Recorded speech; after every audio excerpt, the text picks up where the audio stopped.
Hi, Loopy, over here. Hi, how are you? Good, how are you? I'm doing good, thank you. Obviously, your last fight didn't go your way, but you still got a top-ranked contender in Mackenzie Dern. So how excited were you when you got another opportunity to continue climbing the rankings? Yeah, I'm really excited. You know, sometimes we get little bumps on the road, and you know, if we watch Virna's last fight, she looked great. She looked really good. She had an amazing performance. So, you know, that probably tells UFC and tells me that I'm still in the right path.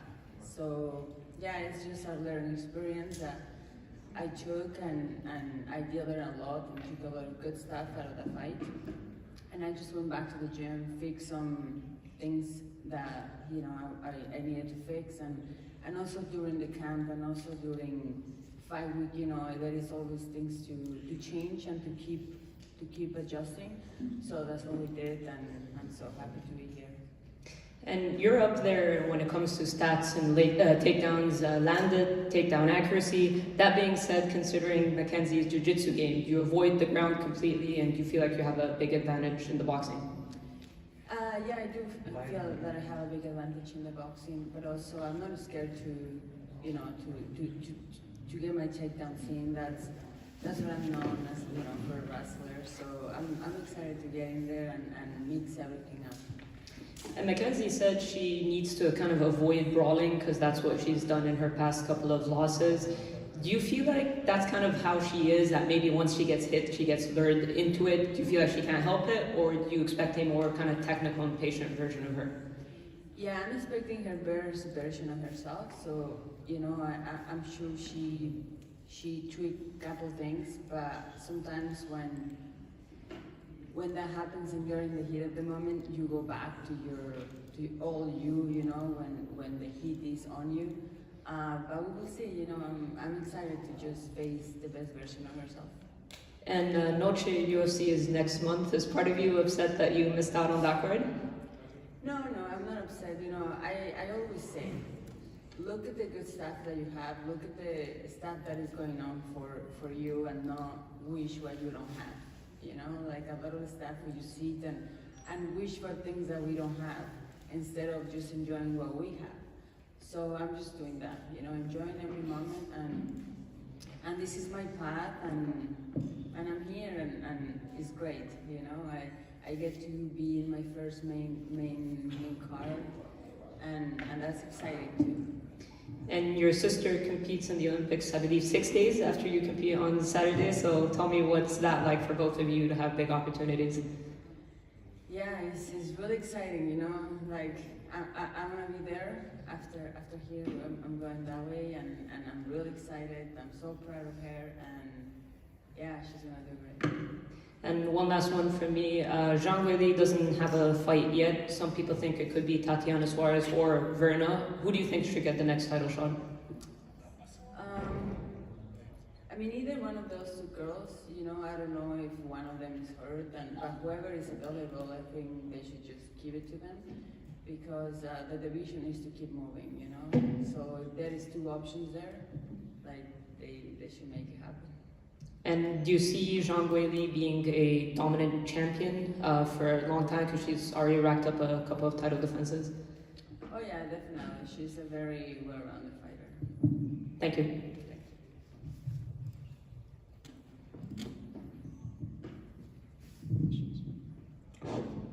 Loopy here. Just to follow up the UFC Noche question, would you support Michal Oleksiejczuk on this card, because he tried to represent Mexican flag also in the fight? Who, sorry? Michal Oleksiejczuk, who tries to represent Mexico also on this card. Oh, you know, I feel like we all should be free to represent whoever we want, you know? Like, I get to represent Mexico and Canada, and yeah, there is so many weird comments out there, you know, like, why Canada or why Mexico or whatever, right? But, you know, sometimes our hearts are in two different places, and it's not our fault to, you know, that life get you to different places, and you're born to different places. So it's great, you know, like being Mexican is something really cool, and I'm sure a lot of people want to be Mexican. And the last one question, how your sister helps you in preparations for the fights? You know, this time we were really busy in separate ways, just because, you know, she got the Olympics coming up and I got this fight. But you know what, just being in touch, like, we try to be in touch as much as we can, even though it's hard for the time change, and she got her stuff going on, I got my stuff going on. But like, just looking at the stuff that they're doing is just a huge impact in my life, just by watching them grow and watching them reach their goals. Thank you. Hola, Loopy, por acá desde Ecuador. Un poco nuestro idioma, tal vez. Parece que es una pelea muy importante para ti, tomando en cuenta cómo vienes en tu carrera. Obviamente Mackenzie también necesita recuperarse contigo. ¿Sientes que puede ser una pelea bisagra para cualquiera de las dos en la compañía? Sí, bueno, esa es una pelea muy importante para las dos, ¿no? Como tú lo dices, ella viene de dos derrotas, yo vengo de una. Y sí, esto es como... No voy a decir que si no algo pasa, pues ya no voy a pelear o algo así. Pero pues sí, es muy importante, creo que pues para subir en los rankings, para pues llegar a mi meta, ¿no? Entonces sí, lo estoy viendo como algo, es lo más importante que tengo ahorita. Dentro de tu preparación, ¿qué es lo más complicado que encontraste respecto a Mackenzie? Bueno, es una jiu-jitera muy completa, ¿no? O sea, su juego en el piso es muy completo, pero pues también, yo también tengo mi juego en jiu-jitsu y pues nos hemos preparado muchísimo para cualquier posición donde nos quedemos con ella, ya sea en el piso, ya sea luchando, ya sea en el jiu-jitsu. Entonces pues me siento lista. En otras ocasiones ella tuvo problemas arriba llevando la pelea de pie. Usualmente en el boxeo, cuando se enfrenta a una boxeadora mejor que ella, ha tenido problemas. ¿Crees que por ahí va un poco tu plan de pelea? Sí. Gracias, suerte. Gracias. Thank you.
What's up, Oscar? You know, I imagine that no matter what part of his career he's at, when Tony Ferguson's name comes across the desk, it's a pretty exciting one to sign. Yeah, absolutely. I mean, it's a fight that it obviously fell through 8 years ago. It was supposed to be my first main event in Sioux Falls. Well, once I went up to 170, I just kind of forgot about it. I didn't think we'd ever cross paths again. So when the name was presented to me, I was super excited. It's like a chapter I could close in my career. And to have it here in Abu Dhabi, I'm genuinely excited to fight here. You know, my last win was here. You know, I love the culture out here, so it's like a double bonus to get to fight Tony Ferguson in Abu Dhabi. Nice. There's no secret about Tony's career right now, and he's on skid. But you, as a professional and as a fighter, you have to prepare for the guy that we used to watch cutting people up with elbows and everything like that. And especially if this is meant to be his last hurrah, right? So are you going in here expecting the most dangerous Tony that you could possibly face? I would be a fool to train for the Tony Ferguson that's on the skid. I would be a fool to overlook I would be a fool to overlook him given the current situation with his career. I'm training for the guy that I was supposed to fight 8 years ago. I'm training for the guy that I was supposed to fight amidst this crazy win streak that he was on.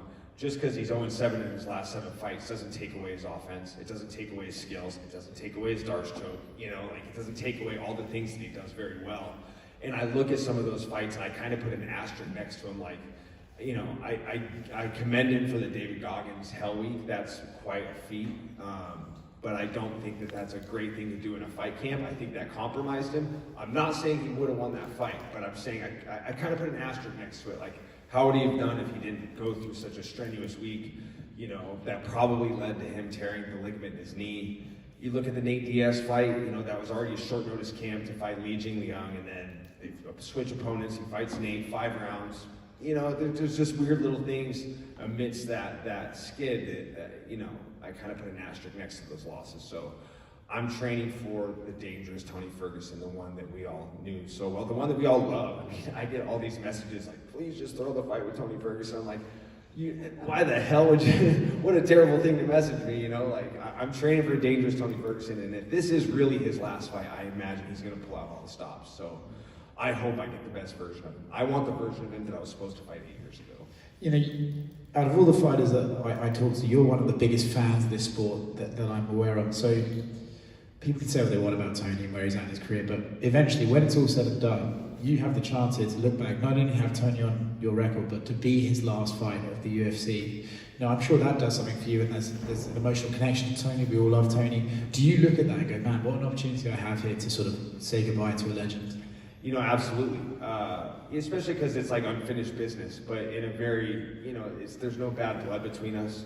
That doesn't mean Tony's necessarily the type of fighter that wants to walk up and dap you up during fight. You'll find it. You know, like, but him and I definitely have a mutual respect for each other. So I think that I'm his best last dance partner. And I mean, let's just look at the numbers. I'm 36. I'm 0-3 in my last 3 fights. Like, it's a fight that makes sense. Like, it's not, you know, Paddy Pimblett, who's rolling hot right now. It's not Benil Dariush, it's not Charles Oliveira. It's a fight that makes sense. So I feel like I'm the perfect dance partner for him. Him back in his original weight class that he won the Ultimate Fighter at. Tough champ versus tough champ, a fight that never happened. I'm the guy. Yeah.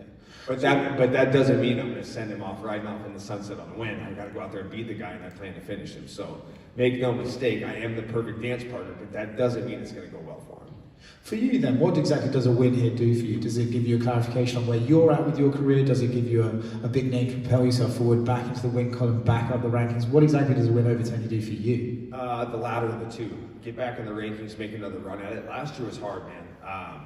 Just mentally, I fell apart in that Kevin Holland fight. I feel like I just really went out there and beat myself. I feel like, you know, I run that fight back 10 times. I feel like I win half of them, you know, but I just beat myself. And there's a lot of things that happened after the fight that kind of developed some mental struggles, but you know, we wrote the ship.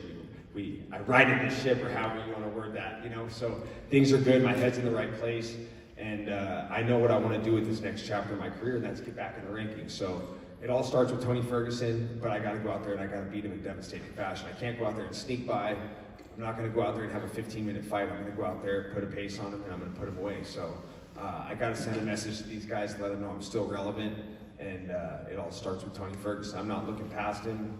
I'm not, you know, that's just the task at hand. I'm just focusing on him. I think my biggest problem is sometimes I was just so, especially amidst, you know, this 0-3 skid, I was just so focused on the title. Like, it was like, it came up short to Luque, and that was a fight that, you know, from what I heard, if I would have beat Luque, I would have been fighting Usman next. And then, okay, Sean Brady, I beat Sean Brady, I'm right back in the top 5, right back in the mix for the title. And then Kevin Holland fight, okay, yeah, I gotta beat him to hold my spot in the rankings to keep the, you know, I'm just, it's all about the title. And now it's like, for now, fuck the title. Just focus on myself. I need to focus on myself. I'm not focusing on what's most important. My mental health, where I'm at in my career, like, so right now, it's just like, forget about the title, let's focus on Tony Ferguson and see what happens thereafter. But I feel like if I go out there and do what I believe I could do and what I'm capable of, which is go out there and finish him, I believe that people are going to remember that I'm still very relevant, and I'm going to get that number next to my name again. It's kind of funny, right? But some guys touching it, not everyone does. It's crazy that you can be so far into your career and still have these sort of random patches of mental struggles and random patches of self-doubt and everything like that. You sort of assume, well, I've been doing this so long, I know how that goes. But to have those patches of self-doubt, to be able to come through them, do you enjoy is not the right word, but do you get something out of that as a martial artist, being like, man, like, you can still struggle, you can still stand up, you can still continue? Definitely. I mean, as you're going through it, like, not really, it's not a very enjoyable experience, losing to Kevin Holland by Darce was like, it just did not feel real. I was like, there's no fucking way in hell I've lost 3 fights by Darce choke, especially 2 of the 3 losses amidst this 3-fight skid are Darce chokes. Like, what the fuck is happening? I'm living in a simulation. This is not real. And things that happened thereafter, we had to put my dog down like less than a week after the fight. Things just kind of snowballed into that. But to go through those struggles and to be where I'm at now and to be in the headspace I'm in, just how I feel now compared to how I felt last fight week is such a night and day difference. And it's important, man. I can't emphasize enough. Mental health is especially for a guy, it's like such a, you want to like protect your masculinity and be a tough guy, but it's like, fuck, man, this sport can break. I'm excited to compete. I haven't a long time. It has nothing to do. I think a lot of it has to do with getting the chance in my head. I got to give a big shout out to my uncle Joe, Dr. Joe Correct. He's been helping me a lot. Nice, man. You mentioned the darts. If Tony starts going for one, you just got to be like, nah. Well, I mean, every training session for the last 9 weeks has ended with darts defense. So, yeah, if I lose by darts choke, I'm gonna fuck that. Mike over here. Yeah. Tony said he went back to sparring for the first time in 7 years. Wanted to get your thoughts on that and just sparring in general, because a lot of fighters have had split opinions on whether they should or not. First time sparring in 7 years. So when did he fight Beneil Dariush? Didn't he say he slammed his training partner and broke his rib in sparring? I believe that fight was like 2021 or 2022. Okay. Yeah. I think 120 rounds of sparring. You divide that by 3, that's you sparred 40 days in an 8-week camp. I think that's pretty normal. That's not extraordinary. That's not something crazy. That's run-of-the-mill training.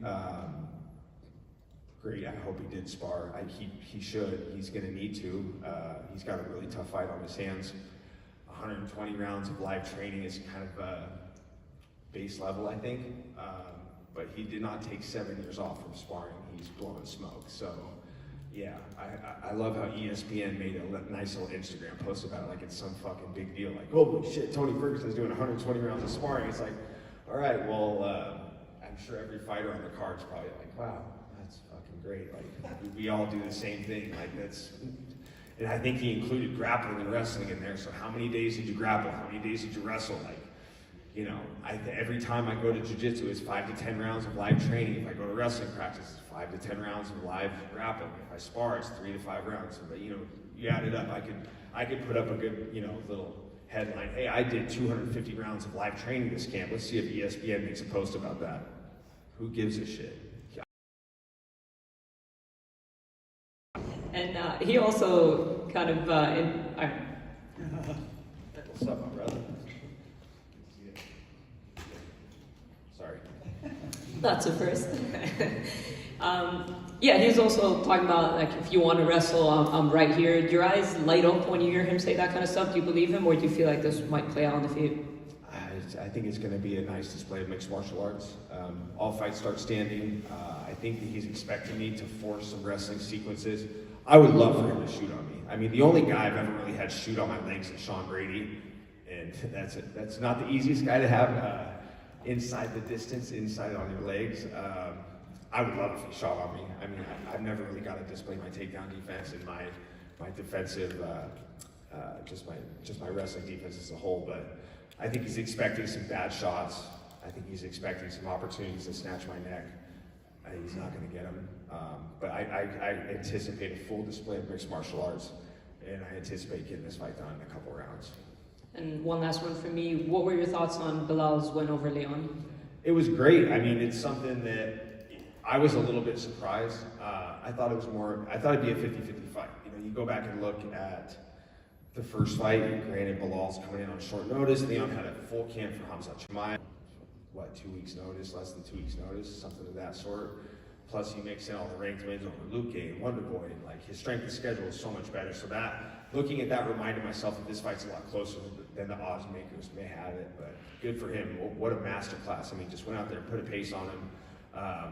I love that little soundbite that came out in Leon's corner. It was like, "You want me to stop this fight?" I was like, "Oh man, things are falling apart for sure." So good for Bilal. It shakes the division up, and I think it's better to have Bilal as a champion. I think that you can get some more activity out of him. He's a guy that's very, you know, come on, come all. He's willing to fight anybody and everybody at any given time, Ramadan or not. I mean, the dude's game. So I think it's good for the division. So congrats to him.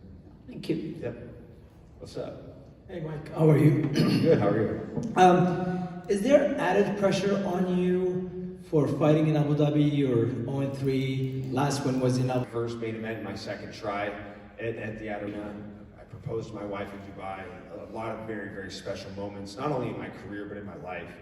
But when you talk about the pressure of, you know, these last 3 fights and where I'm at in my career being 36, I think that what's helped me the most over the course that's more important. Like, whether I win or lose, I'm gonna go back to the same people that are gonna, friends, my team, like, you know, obviously they want me shit. They're gonna love me the same. Second home out there. I spend a lot of time out there.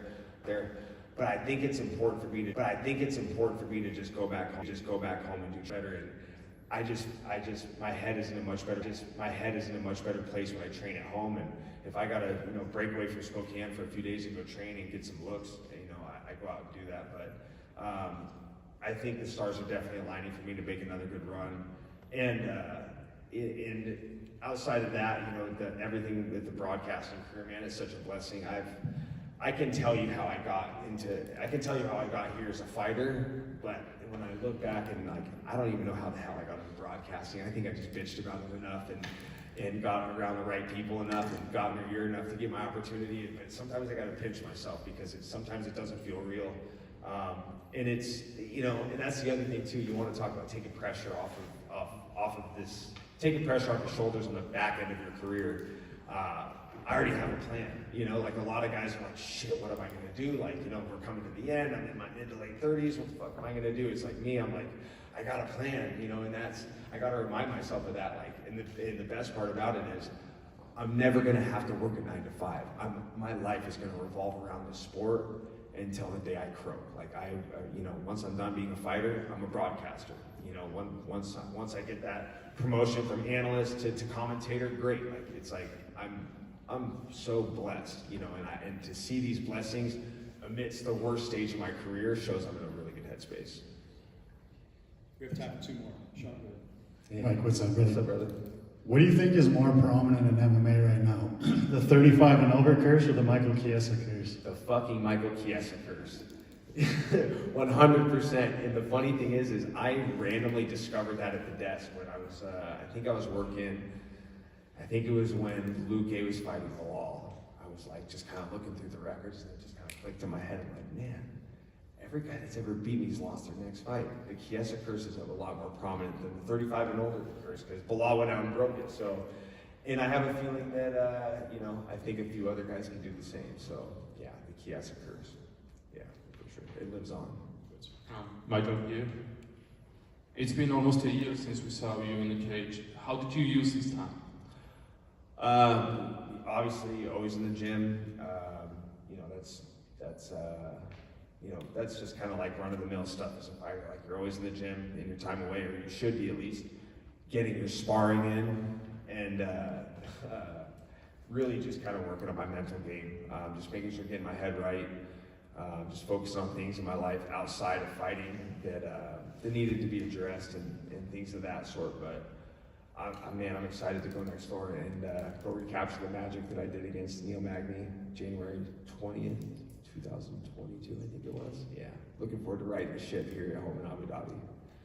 And through your career, you faced one of the toughest guys in UFC. What it means for a fighter to face the best in the business? That's the goal, man. I mean, you know, when I got in the sport and really started to realize that I could become one of the best in the world. Like, that's what I anticipate. I've always wanted the toughest fights. I've never been a guy to nitpick and you know, ask for guys, turn them down. I've always asked for the toughest fights. I asked for Tony Ferguson after I fought Beneil Dariush when he was amidst this crazy run. Like, you want the tough fights. You want to challenge yourself.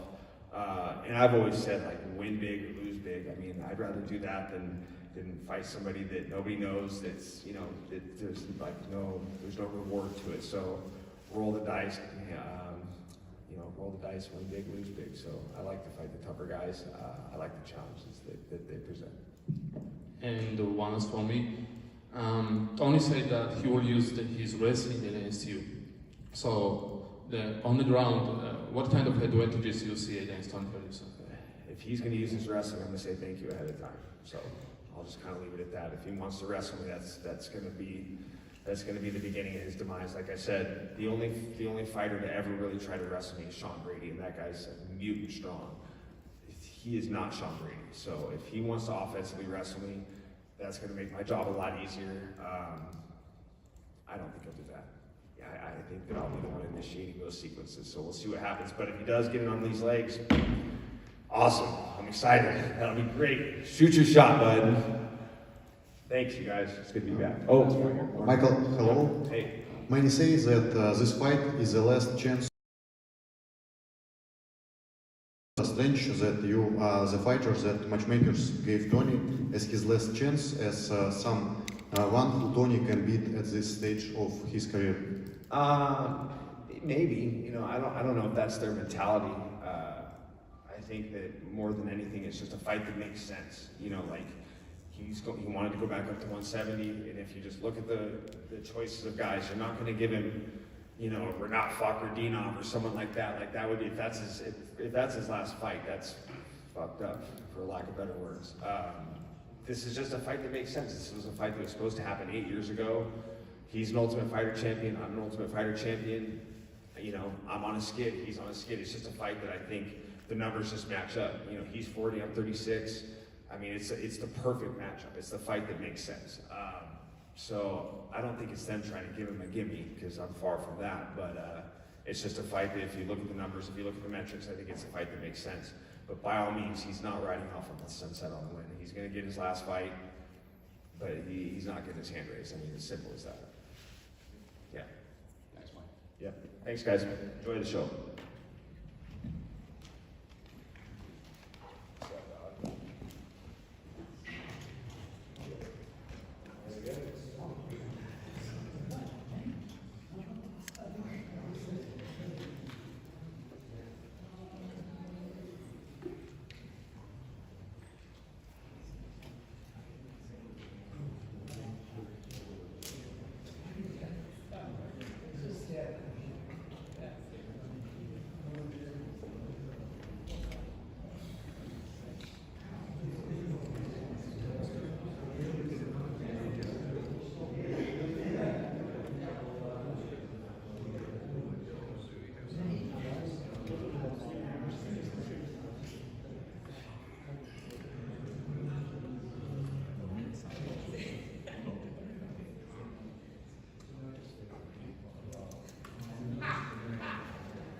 Up next game.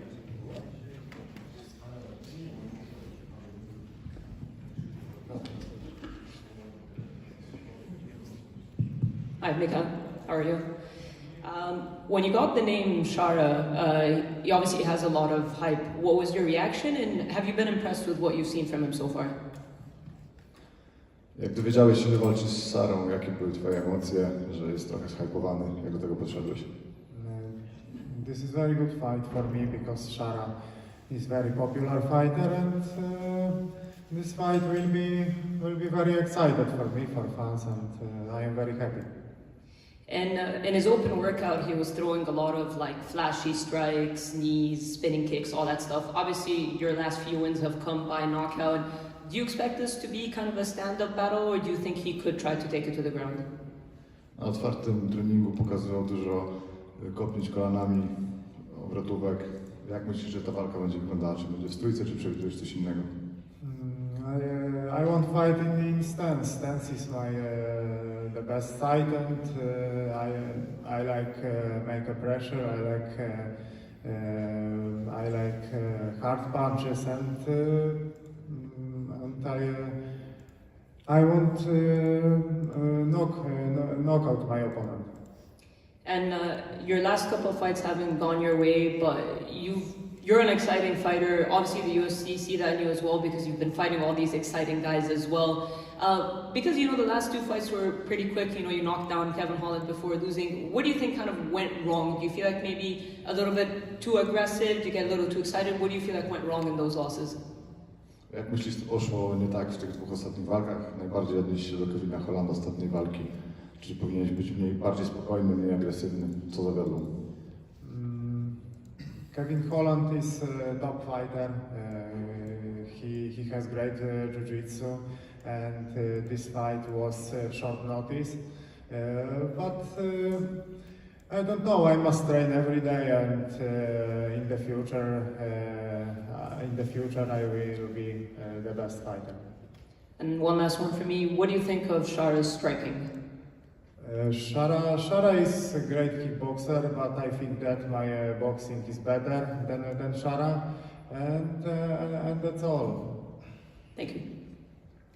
Michal, there's you seem like a guy that likes to sort of have fun on social media, and there was a post that was trending on Twitter this week. You had an exchange with somebody, and they sort of made a comment like, "Hey, if you lose, what's going to happen?" And you said, "If I lose this fight, and it'll probably happen, I'm done with sport." It's a joke, and that's all. Has there been any sort of interactions with you two this week? Between you and Shara? Czy doszło do jakiejś interakcji między tobą a Sarą w tym tygodniu? No. I see Shara one time, and that's all. And how's the arm? Jak twoja ręka? My arm is okay. Don't pay me. I am ready for fight for war. Michal here. You called Shara out after his first fight in the UFC. What made you want to call him out right away? Zdałeś Shary po pierwszej walce. Co było przyczyną tego? I want fight with the best fighters in the middleweight division, UFC, and Shara is excited fighter, and he is very popular, and that's all. I like this fight. It's not the first time that you're going to face someone from Russia or from Dagestan. Do you consider yourself like a specialist for Dagestan fighters? To nie jest pierwszy raz, kiedy będziesz walczył z Dagestańczykiem, z kimś z Rosji. Czy uważasz się za specjalistę, jeżeli chodzi o walkę z nimi? I don't know, but I like fight with Dagestan fighters because this fighters is, in my opinion, this is the best fighter in the world. Dagestan fighters, most dangerous fighters in the world, and this is very. I think that this fight will be very hard for me. Do you sort of give credit to Shara for the fact that you fight in the co-main event here in Abu Dhabi? Czy uważasz, że dali ci szansę zobaczyć na co-main evencie? Czy uważasz, że dali ci szansę zobaczyć z Sharą na co-main evencie, jak do tego podchodzisz? Yeah, I think that this is very opportunity for me, and I'm very happy, and I must show the best fight in my career. But do you think it's mostly because Shara is popular in this region? This is the reason why you're fighting him in the co-main event? Czy myślisz, że ze względu na to, że Shara jest popularny, dostałeś tę walkę na co-main evencie? możesz coś rzucić o tym, co na Twitterze tam wiesz, że to jest powód. Shara is most popular in Abu Dhabi, but I think that my posts on Twitter or Instagram in Melas helped me in this fight. Where did you get those ideas for the leprechaun memes and stuff like that? Is it something that you just came up with and thought it's something that you want to put out on Twitter and Instagram? Skąd wzięły się te pomysły z tym leprusienem małym i z takimi zaczepkami do szary? I am a person who make jokes and this is my style. It's normal for me and this is business for me. Dzięki. Dziękuję. One last one, right? No. Okay, thank you, sir.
I do, but it's not that big.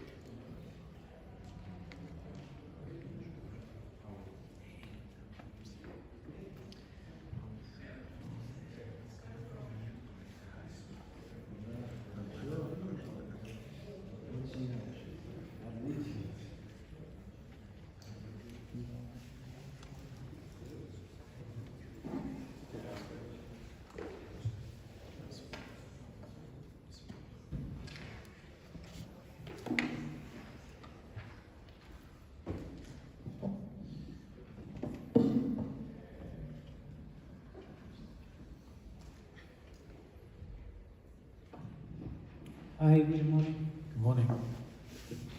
Deiveson, another time out at bantamweight. You know, this time it's a fighter who will get you into the top 5 with a win. How exciting is it to work your way up a second division en route to a title? Mais uma vez no peso galo, dessa vez contra cara que vai te botar ali no top 5, né? Como é que é estar escalando de novo uma nova categoria? Bom, eu estou muito feliz, né?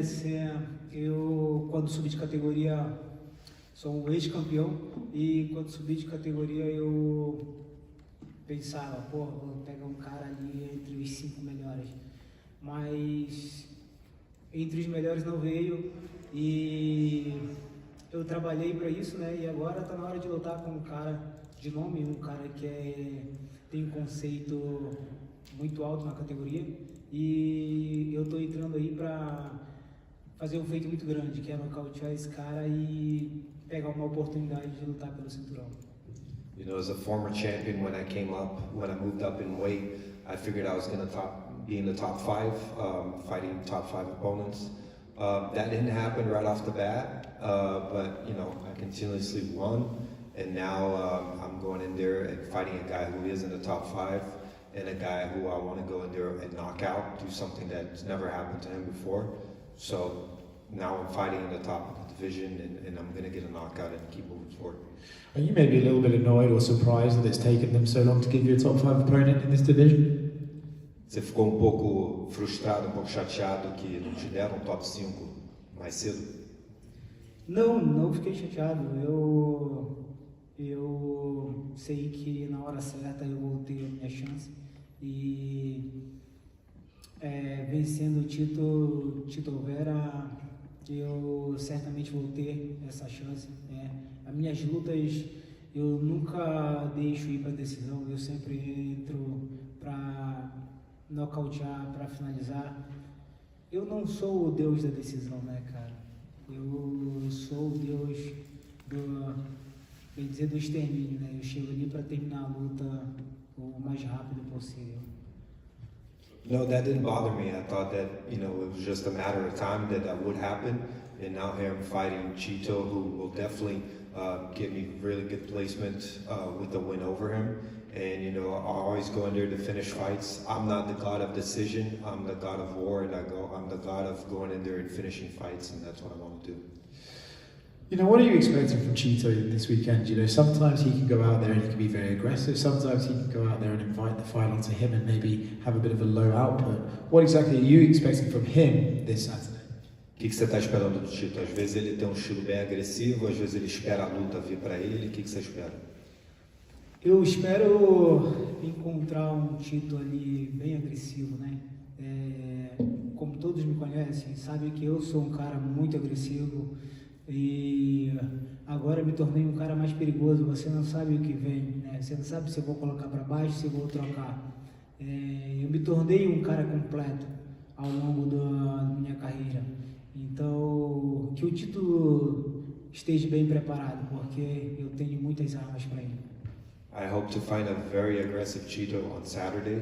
Everyone knows that I'm very aggressive. And now I have a different style in where I'm aggressive and you don't know if I'm coming with a blitz of punches or if I'm going to take you down. So I'm a much more complete fighter now, and Chito's in for some trouble.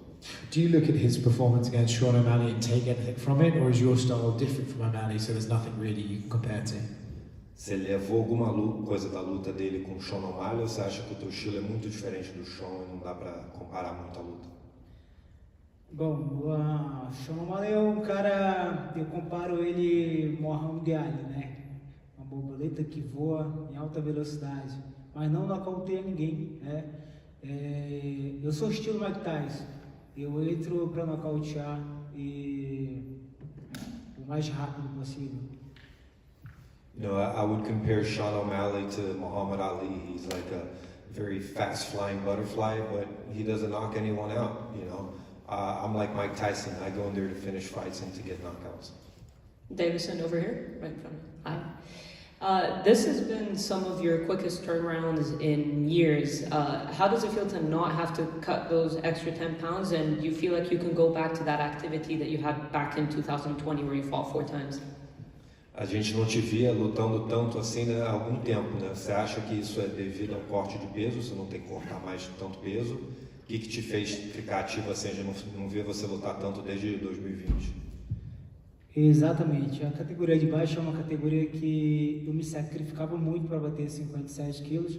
E nessa categoria eu me sinto saudável, né? Todo tempo eu estou saudável. E agora, em todas as minhas lutas, eu trago minha família comigo e isso me deixa em paz. A mente limpa, coração limpo. Então, eu me sinto bem. E saindo dessa luta, em um mês eu quero estar de luta marcada novamente. Yeah, exactly. When I was going to make 125, you know, it really did take a toll, the weight cut. And right now, I feel like I'm much healthier, and you know, I'm always bringing my family with me, so I'm in a much better state. I feel like mentally, I'm in a very good place right now. My heart is in a good place. So with the win on Saturday, hopefully, I can fight again a month from now. And this might be a silly question because you were a champion at flyweight, but do you almost feel like we might see an even better Deiveson at bantamweight? Pode ser até estranho perguntar isso, porque você foi campeão no peso mosca, né? Mas você acha que a gente vai ver um Deiveson ainda melhor no peso galo? Sem sombra de dúvidas, né? Eu saindo de luta e um mês tendo luta marcada, isso vai me deixar mais ativo, né? E com certeza vocês vão ver um cara ainda melhor. Yeah, without a doubt. You know, coming off a fight and having another fight booked, that's only going to make you guys see a better Deiveson every time. And fighting a durable guy like Chito, do you think if you can finish him, you could potentially leapfrog the winner of Cory and Umar? Do you feel like a statement win here could do that for you? E vencendo cara conhecido pela durabilidade, que nem o Tito, né? Você acha que uma vitória nele, uma vitória parando o Tito, você vai furar a fila e lutar pelo título? Bom, isso com toda certeza. Eu quero entrar ali sábado para nocautear ele, né? Parando o Tito Vera, não indo para uma decisão. Eu vou parabenizar aqui os campeões, os caras que vão lutar, né? Que vão fazer a luta da noite, né? São excelentes lutadores. Mas, infelizmente, cara, essa luta deles vai para decisão, né? Que é o estilo deles. E o meu estilo não, meu estilo é entrar para nocautear. Então, nocauteando o Tito Vera, eu vou furar essa fila e vou em busca do que é meu, uma luta pelo cinturão e pegar. Quem você acha que ganha no sábado, o Umar ou o Cory, e uma previsão para a luta do O'Malley com o Merab também? Quem vai lutar? Essa luta no sábado, quem ganha, a luta principal, e a luta do Merab com o Sean O'Malley. Quem é a luta principal? É o Sandhagen e o Nurmagomedov. Bom, sábado eu vejo Nurmagomedov vencendo por decisão, né? Como sempre, é um ótimo lutador, todo respeito a ele, mas eu vejo ele vencendo por decisão. E entre Merab e O'Malley eu vejo o Merab vencendo, né? Essa é a minha opinião. So on Saturday, I see Nurmagomedov winning by decision. All due respect, he's a great fighter, but I see him winning by decision. And I see Merab beating Sean O'Malley too. You recently trained with Khabib's team in Khabib gym, if I'm not mistaken. What was the energy like training with those guys? Você treinou com a equipe do Khabib, na academia do Khabib. Como é que foi a energia de treinar com esses caras? Bom, eu não treinei com a equipe do Khabib, né? Mas eu pude treinar na academia dele e é uma excelente academia, gostei muito de treinar lá. Fui 100% bem recepcionado e espero um dia voltar para fazer um camp, ficar aqui um mês nessa cidade maravilhosa. I didn't get to train with Khabib's team. I was at his gym, which is an amazing gym. I really enjoy going there. I was 100% welcome being there, so I have to thank him for that. And you know, maybe somewhere down the line I come out here and spend a month and do a camp in this great city. Was it somewhat strange because you might cross paths with Umar and fight him at some point? Você acha que isso talvez foi um pouco estranho, que você talvez vai lutar com o Umar, né, com o primo dele alguma hora? Isso aí tem alguma coisa estranha nisso ou não? His whole team, and if I end up fighting his cousin, you know, that's just work. That's what we do professionally, and it doesn't affect in any way. Vicky, between the top four that you think, Cory, Umar, Merab or Sean, who would you think be the easiest fight for you if we go beyond this fight? Pensando aí nos quatro top da categoria, né, o Sandhagen, o Nurmagomedov, o Sean O'Malley e o Merab, quem seria a melhor luta para você? A melhor luta para mim é certamente quem estiver com o meu cinturão. The best fight for me will be whoever has my belt. And is there anyone in the flyweight division that, if given the chance that they make you a backup fighter or something, would you ever, is there someone you would like to go back just to fight from the new generation after you left? Tem alguma luta, tem alguém no peso mosca que você se interessaria para voltar? Bom, a categoria eu até fico sem palavras de falar, né? É uma categoria que eu me sacrifiquei por muito tempo, né? Mas vamos lá, é o dinheiro quem manda, né? É o patrão quem manda, me manda o contrato, eu sou o único lutador que pode ir lá bater o pontuagem. You know, I even get emotional saying because I went through a lot of sacrifices in that division, but you know, in the end of the day, it's work and money talks, and the boss is who knows best. And you know, really, I'm the only guy who could go there and beat Pantoja. Hello, greetings from Ecuador. Chiro is expecting you to take him to the ground. So a few questions ago you said that you want to knock him. So what's gonna be kind of your plan? O Tito tá esperando que você vai derrubar ele e agora você tá falando que você vai nocautear ele, né? Qual que é o plano? Qual a estratégia? Eu vou entrar para nocautear o Tito Vera. Ele é um cara duro, né? É um cara que sempre leva as lutas para decisão, como eu falei. Mas eu sou completo, cara. Ele tá perdido, cara. Eu vou fazer ele se perder em cima daquele octagon. Vou fazer ele viajar na maionese. I'm going in there to knock Tito Vera out. You know, he's a guy that goes to a lot of decisions, and I'm going in there to knock him out. And he's lost, man. I'm gonna make him just feel lost inside of the octagon, and he's just gonna be tripping in there. I understand you want to knock him out, but what's the most difficult thing about him? Because he's very durable. He hasn't been knocked out for anybody or submitted.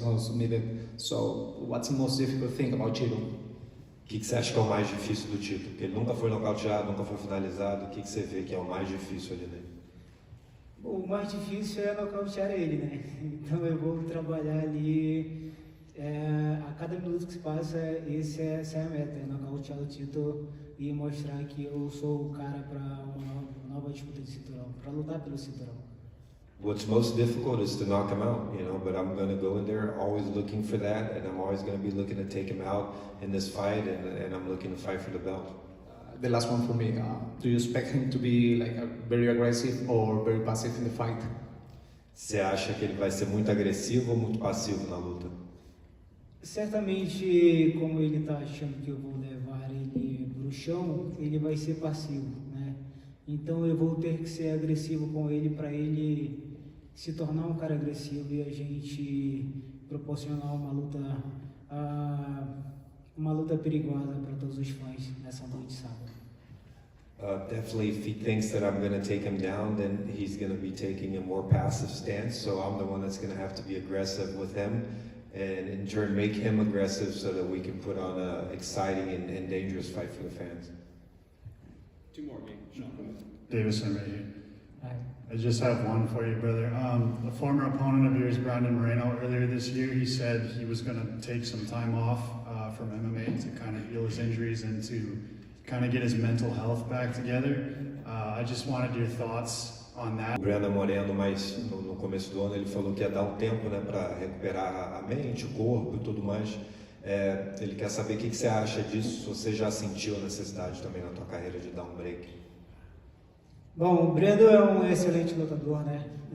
Tivemos aí 4 lutas na categoria de baixo e todo lutador precisa de um time, né? E tenho certeza que logo ele vai estar de volta. Ele, como eu falei, é um excelente lutador, ele precisa estar na ativa. Procurar as melhores para ele, cara. Ele é um excelente lutador, ele precisa evoluir. Eu acho que ele atrasou um pouquinho na evolução dele, por isso ele teve essas 2 derrotas. Mas eu esqueci o resto da pergunta. Se você já passou por isso, de querer parar.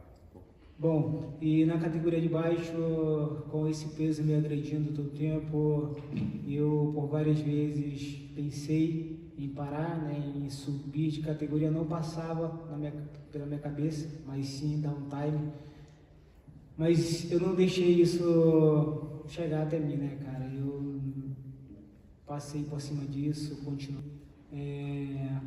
Eu renasci. Evolve a little bit more, but he needs to keep himself. And it gets to you. There comes times when you think about moving up and you think about stopping, but I just simply didn't let that get to me, and I kept moving forward. Brandon Moreno for 4 times. What do you take from this fight and what this fight taught from you? Você lutou com o Brandon 4 vezes, né? O que você aprendeu com essas 4 lutas? O que essas 4 lutas tomaram de você, né? Bom, foram 4 lutas que me fizeram evoluir, né? Hoje eu aprendi que para me tornar um cara 100% melhor eu tenho que sair da minha zona de conforto. And those 4 fights really made me evolve a lot and improved a lot, and it showed me that, you know, to be a top fighter, I need to get out of my comfort zone. And the last one, you represent Brazil, Chito represents Ecuador. There are some rivalries between the countries in soccer, and obviously this summer the Copa America has been. Is there the same rivalry in MMA? Você representa o Brasil, Chito, o Equador, né? Tem uma certa rivalidade no futebol. Existe essa rivalidade no MMA? Não, no futebol eu acho que o Brasil vence, né? No MMA eu não vejo essa rivalidade, é totalmente diferente, né? A gente entra no octagon ali com um objetivo, é sair campeão. Yeah, I think in soccer, Brazil wins, and in MMA, it's just different, man. We go in there to become champions. It's just a different mindset. Thank you. One last one. Hello. Hello? Okay. So, we know that you have like many more fights than Chito. So, are you planning to take down the game in the floor, like doing more jiu-jitsu? Or just like take down, as you said before? Você tem mais lutas que o Tito, né? Qual é o teu plano? É botar ele no chão, trabalhar o jiu-jitsu? Eu quero testar o boxe dele, né? Vou entrar para boxear com ele, vamos ver quem vai ser o melhor. I want to test his boxing. I want to go in there and box him, and let's see who's better. Bye bye, guys. Have a good day.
So important. Yeah, well.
Yeah, you want me to take it with me? Yeah. Bring it back, yeah. Yeah, and you just bring it back to the place. You do any of this stuff until Saturday. Yeah. How are you? Yeah. So, I wanted to get a ticket for the fight. What would you recommend is good value? I'm looking at 5 and below. To be on his own, so it doesn't have to be 2 seats. What would you recommend is 9 like miles? Yeah, miles. Miles. What would be like the not no. Okay, the crazy price. Crazy prices. Well, I was going to give it as a gift, so I didn't want to. I wasn't breaking the bank. He's not that close. It's just him. It's just him. He came over with me. Oh, is it? He was the guy that was at the bar last night. Just a friend, but he's into the UFC. He came over and said, "Plan, but I was going to get him a ticket, but I'm just trying to think what you think would be worth it in terms of placing. I don't want to get him a cheap ticket." Give me his name. I'll see if I can find it.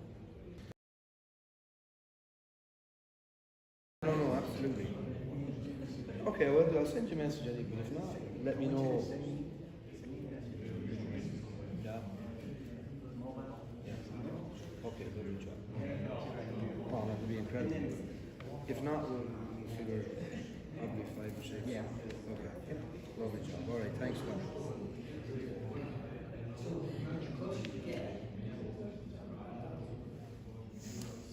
Sometimes in the bowls, because you get the center when you get the strong Yeah. and you're kind of watching TV from the whole, you know. Yeah. Before and You don't get that. you don't get that, but then yeah. You're very close. Yeah, okay. So it's kind of.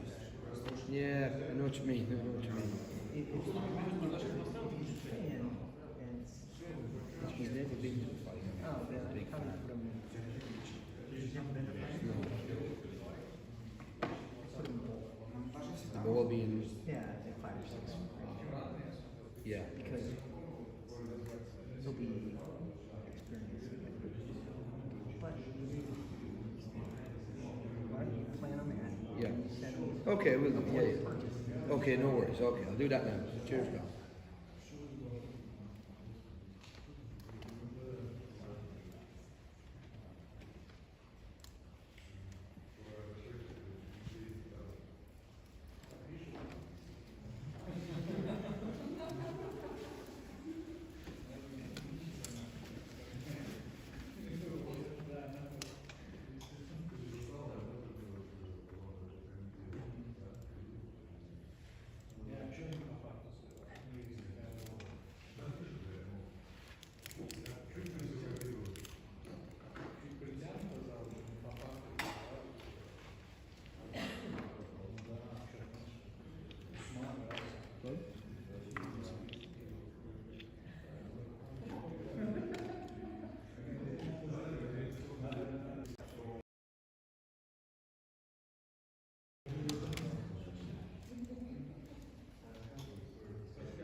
morning, everyone. Good morning, Tony. You guys got a pulse today. What's going on? Well, Tony, you tell us what is going on. You know, you're back here, another fight. I feel like there's always questions about what's happening with Tony Ferguson before and after the fight. So you tell us how you feeling heading into this Saturday night. I feel heavy. 170 pounds is a lot better than 155. I don't have to worry about cutting those last couple of pounds, which is amazing. I feel strong, I feel sharp, and I feel ready. And so far, Abu Dhabi's been fucking awesome, so titties. I saw a quote yesterday saying you sparred 120 rounds ahead of this fight. You said the first time you've been sparring in 7 years. Michael Chiesa was here earlier. He sort of doesn't believe that it's been 7 years, and he also said that 120 rounds isn't that special. Tell us about those rounds. How have you found sparring again? Has it really been 7 years, and what has it given you ahead of the fight? Well, haters will always discredit any kind of work that you give in. That's one. The other thing, too, is to be consistent with sparring, to find a group that you trust that will challenge you. To finding an individual, I have a guy named Josh back home, his name's B, and at the Beehive I have ranged from short, strong dudes all the way up to tall, lanky guys, so on and so forth. And sparring's been awesome. I mean, it's always been hit and miss when it comes to certain people and certain things. Some people just want to go in there, take your fucking head off, and then you have to go and break their arms with kicks. Then it kind of discredits the way you want to go in and approach the game again. I mean, I'm me, I guess, and so everybody always wants to try to get the best of me, but that shit doesn't happen. So I really haven't presented myself out there, and this time I asked a buddy, Cisco Rivera, earlier in the year, and I said, yo, dude, you have anywhere you can go spar? He said, yeah. He invited me in, and I fucking just peeled the Band-Aid off, and I showed up, and that day we did like, I think it was fucking 24 round Thursday. So I did like maybe half of them, I did like 12. So every Thursday and every Saturday, I would round up at least 12 rounds. Good sparring. So Chiesa can kiss my ass. I got the numbers to prove it. Fuck him.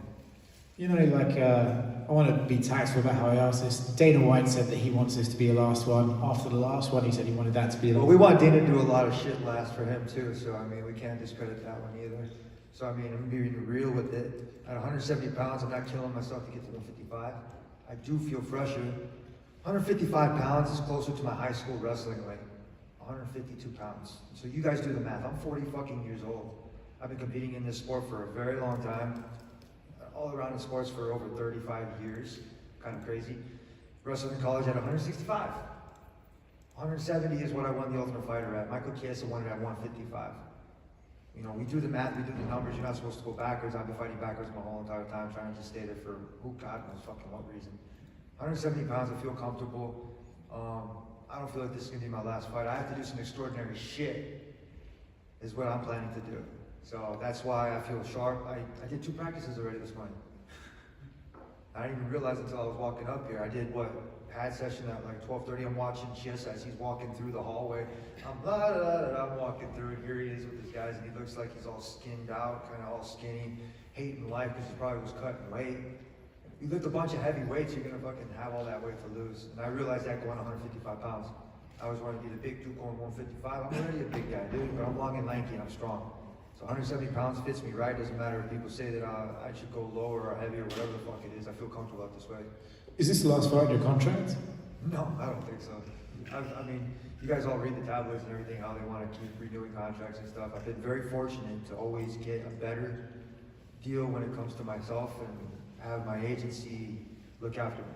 I love this company and I have plenty of fights left, but this is not a fight last or first or whatever the fuck, how everybody wants to see it. I feel so fucking fresh. Like it's a completely different look. I went into every single workout. I had this, I don't know where I saw it or I read it or who I heard it from. I think I heard it. It might have been on Instagram. You know how you scroll through sometimes and you just kind of hear something kind of chimed in? It said, approach everything as if it's your first time doing it. I've gotten so burnt out doing so many different things, trying to do the same old thing over and over. It didn't make sense to me anymore. I lost touch. It was like a burnt out candle that you can't light again. I feel rejuvenated. I feel awesome. My family and myself are doing amazing. Everybody's growing. My boys are fucking huge. I love them. I'm coaching Monarch football out in Santa Ana, which is cool tackle. We just got done doing baseball. To see that growth and to see them watch me compete at this level was just awesome. So I'm glad to be here, man. Last one for me. So in your mind, there's no way this is your last one, right? You're going out there again and again until the wheels fall off? Nah, I have this game plan. As soon as I get done here, I'm going to study. So I just got done with an hour and a half of cardio. It was 20 bike, 20 tread, 20 elliptical, and 20 on road. And then before that, I did 18 rounds. So my body is activated.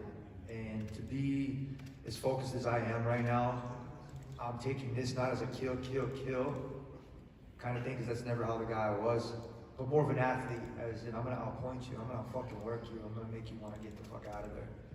So Chiesa is gonna have his hands full, you know, respect, but the respect ends as soon as that cage door closes. Tony, over here, right in front of me. Here.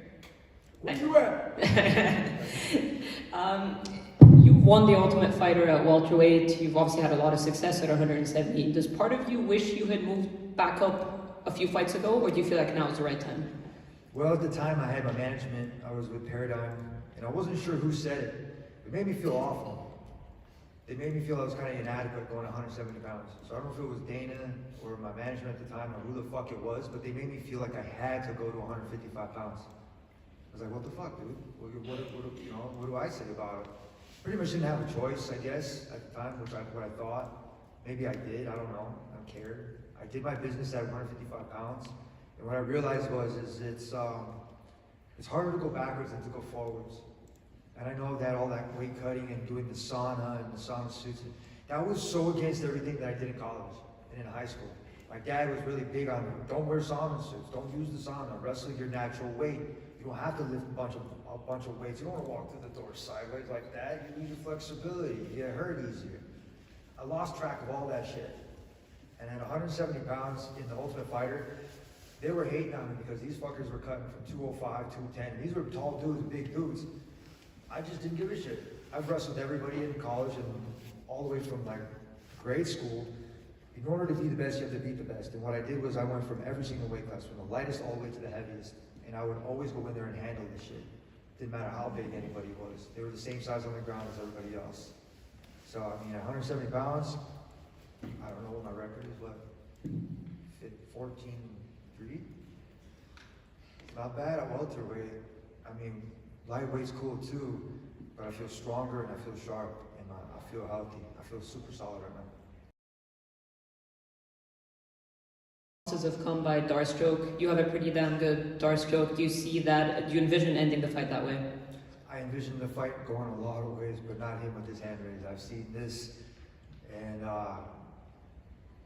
any position where he's going to go, I'm going to be on him like heavy pressure. I don't care what fights he has seen, what notes he has taken. I see fear in that kid, and I'm going to keep looking at it.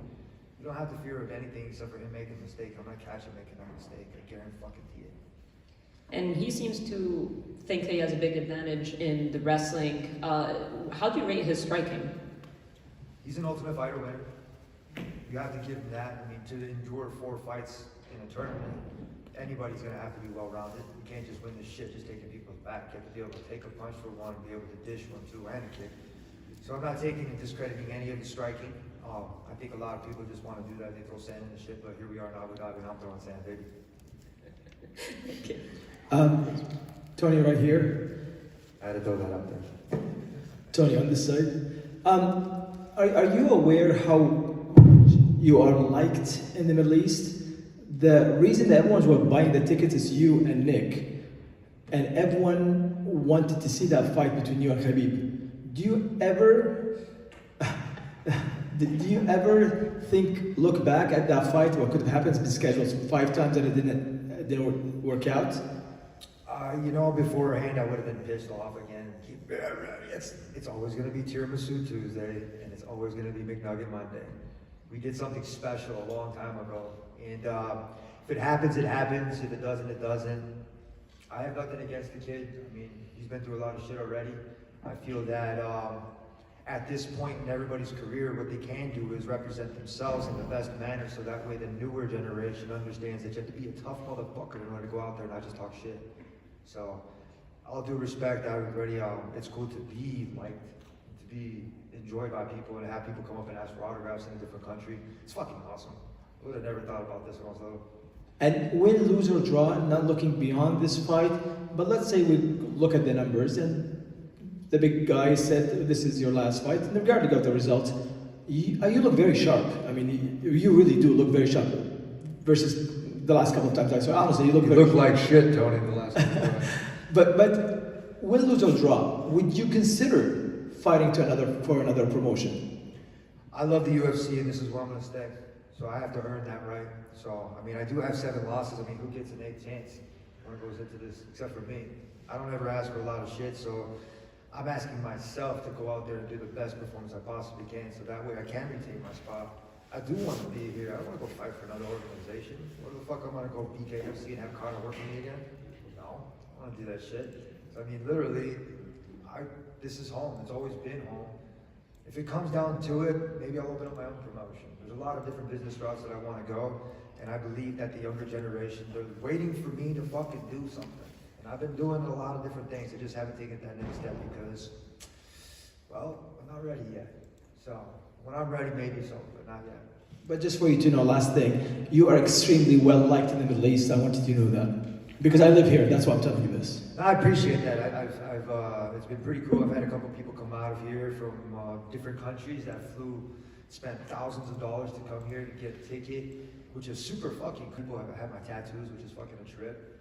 But to able to see how far this shit has gotten, it's amazing, man, and I'm just cool and grateful. So thank you guys and everybody in the Middle East too. Hello, Tony. Я Бахридин Джалалов, издание Аза Плюс. Немножко хочу отойти от вопросов спорта, именно от твоего выступления. Хотел бы ты в будущем стать наставником, хорошим тренером для молодежи, который тоже мог бы, как ты, применить в своей жизни усердство, намерение никогда не сдаваться, идти вперед. Если да, хотел бы ты расширить свои школы, чтобы они были по всему миру, в том числе в России и в Таджикистане? The question was, would you consider becoming a coach and sharing your experience with young people all around the world, including countries like Russia and Tajikistan? Absolutely. I think being a coach is the next step. I think it's always been pretty fucking cool. I love handpicking my people, how I was handpicked by the Ultimate Fighter. I had to earn that. I think that you have to have credentials in order to be coached by me. I think that you're gonna have to earn that right to be able to. I mean, I've coached some pretty cool people and I've coached some pretty fucked up knuckleheads, but everybody's fucking cool in their own book. And I think that if you want to be coached by me, then you're gonna have to earn that right. So we'll figure that one out. But yes. И сейчас этот вопрос больше было пожелания, поэтому спасибо большое за ответ. Денис, спасибо тебе за перевод. Thank you so much. It was great to hear your answer. Thank you. 2 more? Go ahead, sir. Hi, Tony. Yes, I have a question for you. As you know, recently Mohamed Mokaev was on a 7-win streak. But he was on 7-win streak, but also was fired from the UFC. And with all due respect, you are on the 7-lose streak. Do you think that it is fair? What's happened with the Mohamed Mokaev? You know what? I used to care about what everybody else was doing, but I'm gonna have to say no. If you piss somebody off, you're out of here, dude. It's not my fault, it's not anybody else's fault besides that person and who he's dealing with. So it's hard. What did Dana used to say? Chris, I have to kind of ask for you. It's harder to stay here than to get here. And this is a family here. When you belong here, you belong here. When you don't, best of luck to you. I'm gonna be real, but you have to earn this shit here. Nothing's given, man. You have to earn it. So I don't know who that kid is, but I did see something in the tablets. But best of luck to you, buddy. Keep your chin down, your hands up. Thank you. Here. The Georgian fans were so happy when you thanked them for the sport.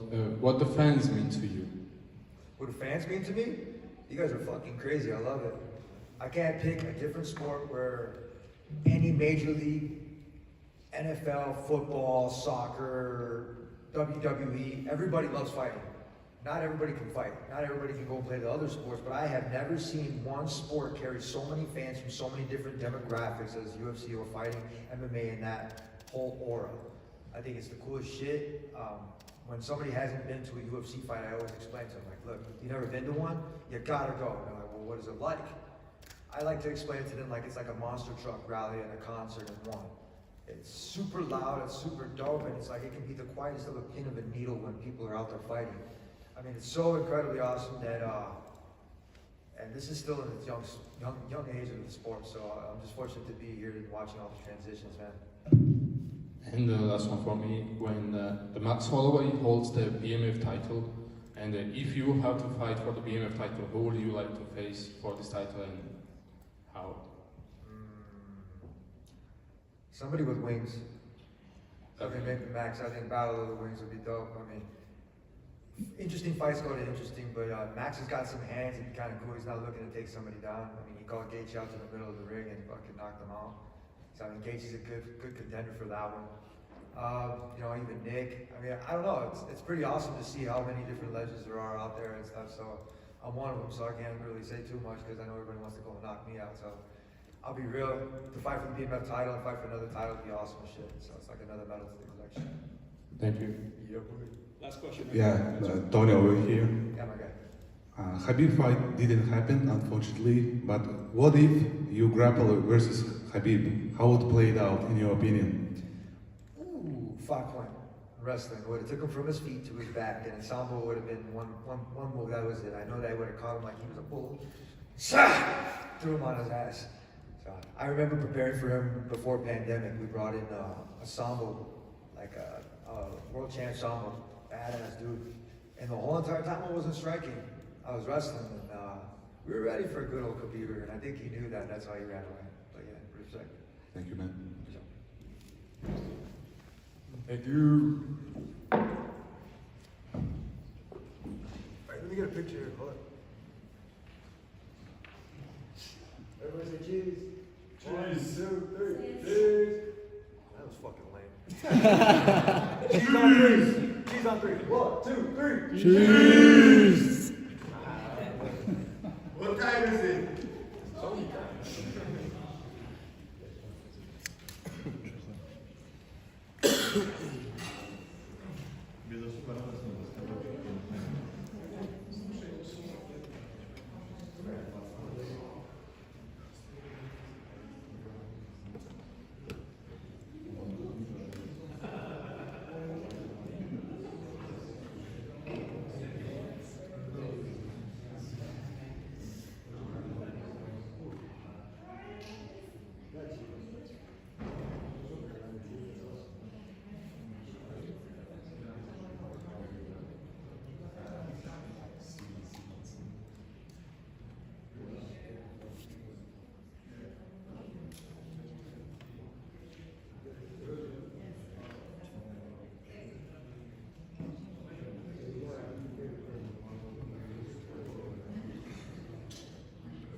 Hmm?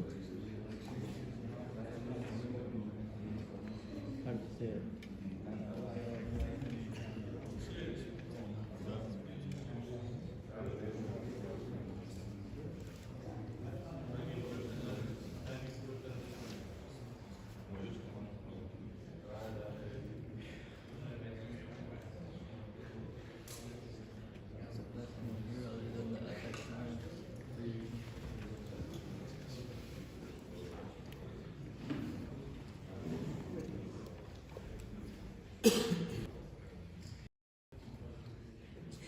Hamid, hi, how are you? This is your second fight in the UFC in Abu Dhabi again. First off, how excited were you when you got another home game?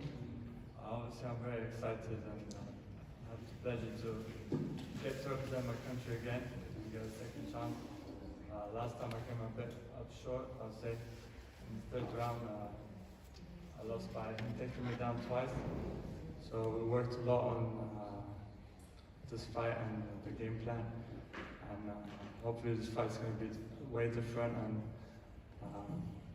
very excited for Saturday night. What do you feel like went wrong in your UFC debut? Do you think it was a bit of those jitters they talk about, octagon jitters, or what do you feel like went wrong? I don't think really to do with that. It's just some nights you don't really feel. No excuses. But yeah, it was very close, I would say. So it makes you hungry to come back stronger. And this time I'm not going to leave anything in there. And most people, when they make their UFC debut, sometimes it's at the Apex, no crowd. For you, this is 2 straight events at a big arena, open workouts, all that stuff. Does that add pressure? Does that excite you more? What does that do to you when you're able to have your first couple of fights like that? Yeah, it's a bit of pressure, but obviously just try to block all that out till after the fight. So yeah, it's obviously I fought in the Etihad Arena a few times now, and obviously not in this crowd and this the biggest event in the world. So dealing with it. And one more for me. What do you make of Fernandez's game? A lot of his finishes have come really early, so are you expecting him to come out super aggressive? Yeah. I don't know if he's going to come out aggressive with me. It wouldn't be a great idea, but I'm ready for everything. And he's a good fighter. I mean, standing and on the ground, but we're ready for everything. Thank you. Mohammed. Salam. You've been criticized of not starting so fast. I've been watching you fight ever since your first fight. And you've been criticized that you don't start very fast. Your opponent is well known for trying to finish in the first round. Do you think this will make it intriguing for you? Will you change your game plan? Not really. I have a lot of finishes in the first round, and a lot of finishes. But my last 3 fights before this was for a title, so I used to fight 5-minute rounds, and my last fight was 3 rounds. So kind of have to pace yourself in the 5-minute rounds, and I kind of got into that habit where my last fight was too short. Everything was happening so fast, and the fight just finished before I could, Your last fight was too short. You knew about it before, No, but the opponent you didn't know. Not the thing. I mean the rounds, because I was my last 3 fights were for title, 5-minute rounds. Sure. I mean the rounds were short. Good luck. السلام عليكم. السلام عليكم محمد، كيف الحال؟ السلام. يعطيك العافية. الله يعافيك. عندي سؤال لك. نحن الأسبوع اللي طاف شفنا أن عندنا اليوم بطل عربي في اليو اف سي welterweight champion بلال محمد. نعم. وعلى الأغلب قريبا إن شاء الله حيكون عندنا كمان بطل قد يكون أمير البازل في الفلاي ويت. إن شاء الله. شو بيعمل لك هذا الاشياء اللي عم تصير معانا في الشرق الاوسط من ناحيه الام ام اي، انه صار في عندنا بطل، في احتمال كثير كبير يكون في عندنا بطل ثاني، وانت هلا عم بتمارس في اليو اف سي، ثاني نزل لك بالارينا باليو اف سي. والله شيء حلو طبعا، يعني انت تشوف العرب الحين قاموا يستوون ابطال في العالم، يعني مش انه هي منظمه عالميه، ومو بس حق يعني شيء اوكي، ها يفتح الباب حق مستقبل العرب، يعني بتشوف ان شاء الله في المستقبل العرب زياده ان شاء الله. هل بتتوقع من اليو اف سي انه يصير في عندهم هم حافز اكثر انهم يستقطبوا مقاتلين عرب اكثر على اليو اف سي، بما انه هلا صار في فعليا صعود بالنسبه للابطال العرب وحضرتك؟ تقدر تقول الحين قاموا يسوون ايفنتات اكثر في الخليج، وسمعت انه ممكن يصيرون اماكن ثانيه الحين حاليا السعوديه اظني والامارات، ممكن يصيرون الخليج الثانيه، ويكون شيء حلو يعني حق العرب، يعطونهم opportunities انه يلعبون يعني. ان شاء الله. اخر سؤال مني. كامبو بتجهز ان شاء الله حق شهر 10. بالتوفيق. ان شاء الله. شكرا. Oh, Mohammed right here. I saw on your Instagram, you kind of made a post and you said, you know, I'd rather die in there than not get my hand raised. I just kind of wanted you to expand on that post a little bit. Obviously, after I lost my last fight, it's always been a dream for me to be in the UFC. You know, I worked so hard to get there. And I finally got the opportunity, and as I was walking out, I just wasn't feeling good. I felt like in the fight, I felt a bit sluggish in between the last 2 rounds. I won the first round, and then I went for a submission in the last minutes. But I gassed my hands out, so the last 2 rounds I couldn't let my hands go. I just felt heavy. So obviously, if you get excited, there was a big crowd. I wanted to finish him, and I got really excited. But it haunts me, obviously, just knowing I let the fight slip in the last round. I was winning by, I think, by striking. I landed more shots than him, and then he just took me down, I think, twice, and I won him the round. So obviously, going home after a year, and it's hard to sleep, you know. And I want to get back. I have a lot to prove, not just to my country, but to myself. And I'm so happy I get the second opportunity to represent my country, and I'm not going to let this one slip. How tough was it when the fruit basket and the chocolates showed up here?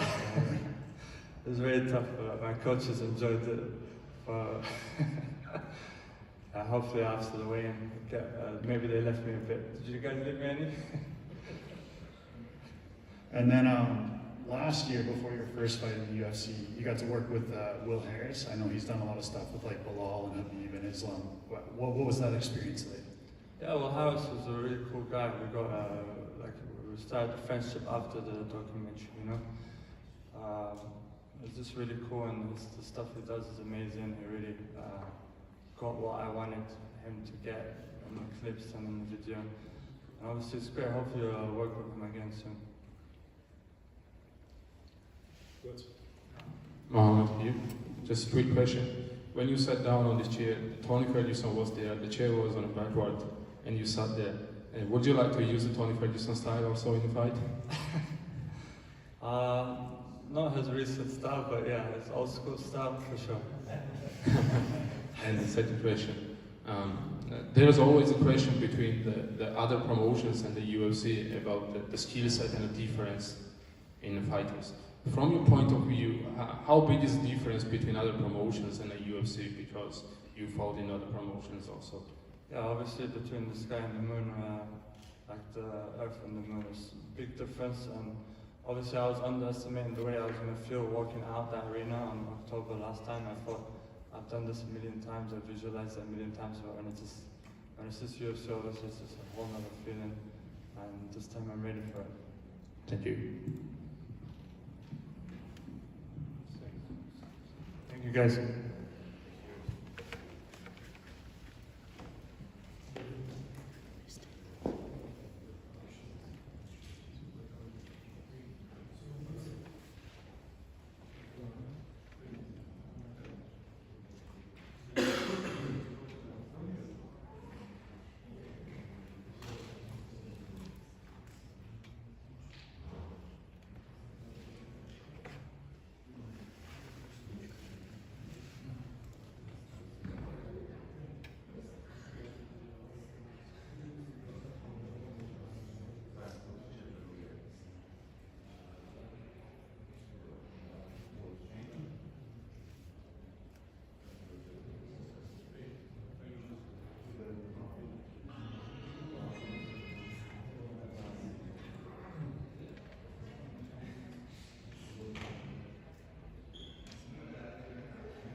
Hey Mackenzie, okay. How are you? First off, how's it feel to be fighting in Abu Dhabi? Obviously a country that's known for its jiu-jitsu, so how's that feel? Yeah, it's so good to be here. It has a special place in my heart. The last time I fought here was like 8-9 years ago. And from my jiu-jitsu career, so I won some of my best titles here, absolute world titles here. And they have like ATX competitions too and things like that. So I'm really enjoying Abu Dhabi and all their investment for martial arts and jiu-jitsu in the schools and everything that the sheikhs do for martial arts and Fight Island and UFC. So to be, 8 years later fighting for the UFC now, kind of a different part of my career, but always representing jiu-jitsu, it's so nice. And to be able to have my daughter here to see, experience Abu Dhabi, it's really good experience, good vibes. And you're taking on Loopy Godinez. She's up there in stats when it comes to takedowns landed, takedown accuracy. She said she's not afraid to go to the ground with you. Do you believe her, or do you feel like she's going to stand and strike with you? I think she'll stand and strike, I think that she probably has a good base. So I think, if she feels like it, maybe she'll try and take down and do like ground and pound.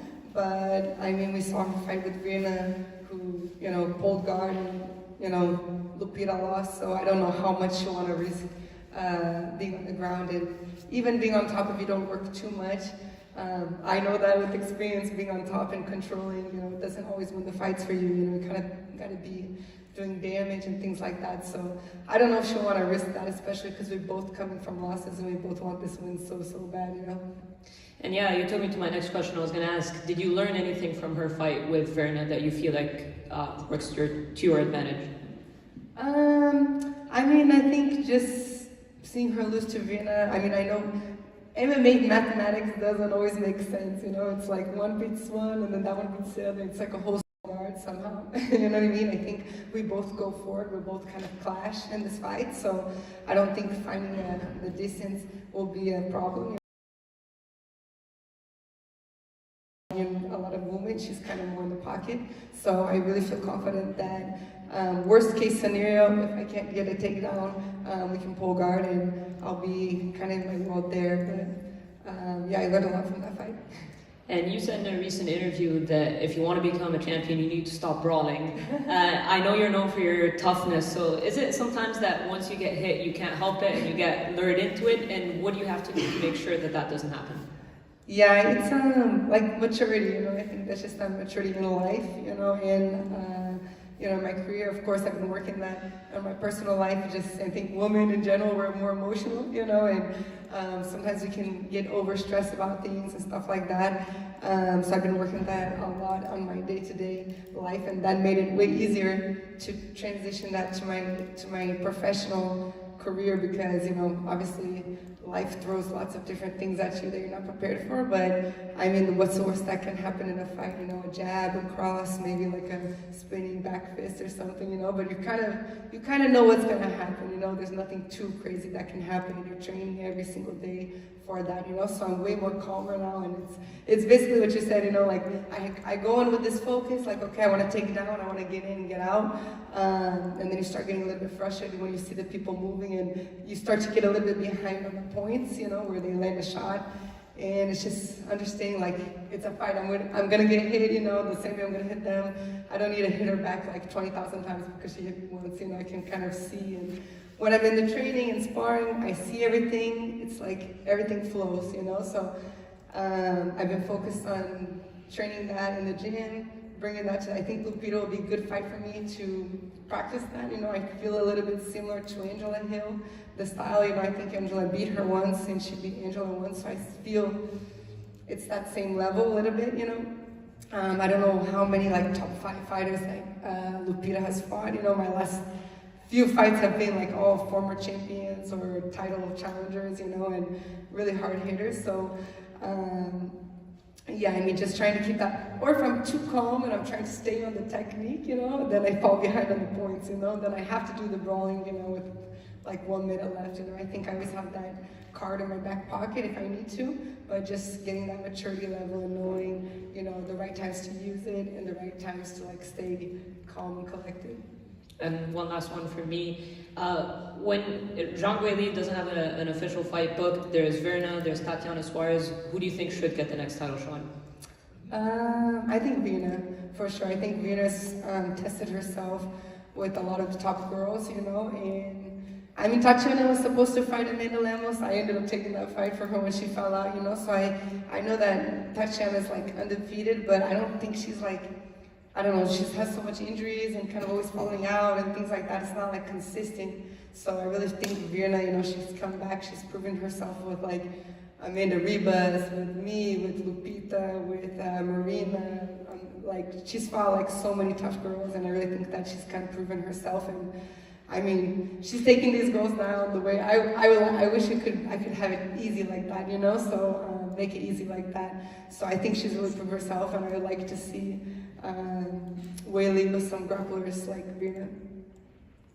Please go ahead. Hi, Mackenzie. Yeah. So, as a highly profile fighter, jiu-jitsu fighter, I know like your big wins, like Gabby Garcia, you have demonstrated that dedication, and it doesn't matter the size of person. So, what would you say to the girls that wants to start the jiu-jitsu career, and most of all that in here is so difficult for the culture, you know, and for example, we are from Oman, and the jiu-jitsu is not well developed there. So, and the girls, it's difficult for them to have partners to train. So, what would you say to them?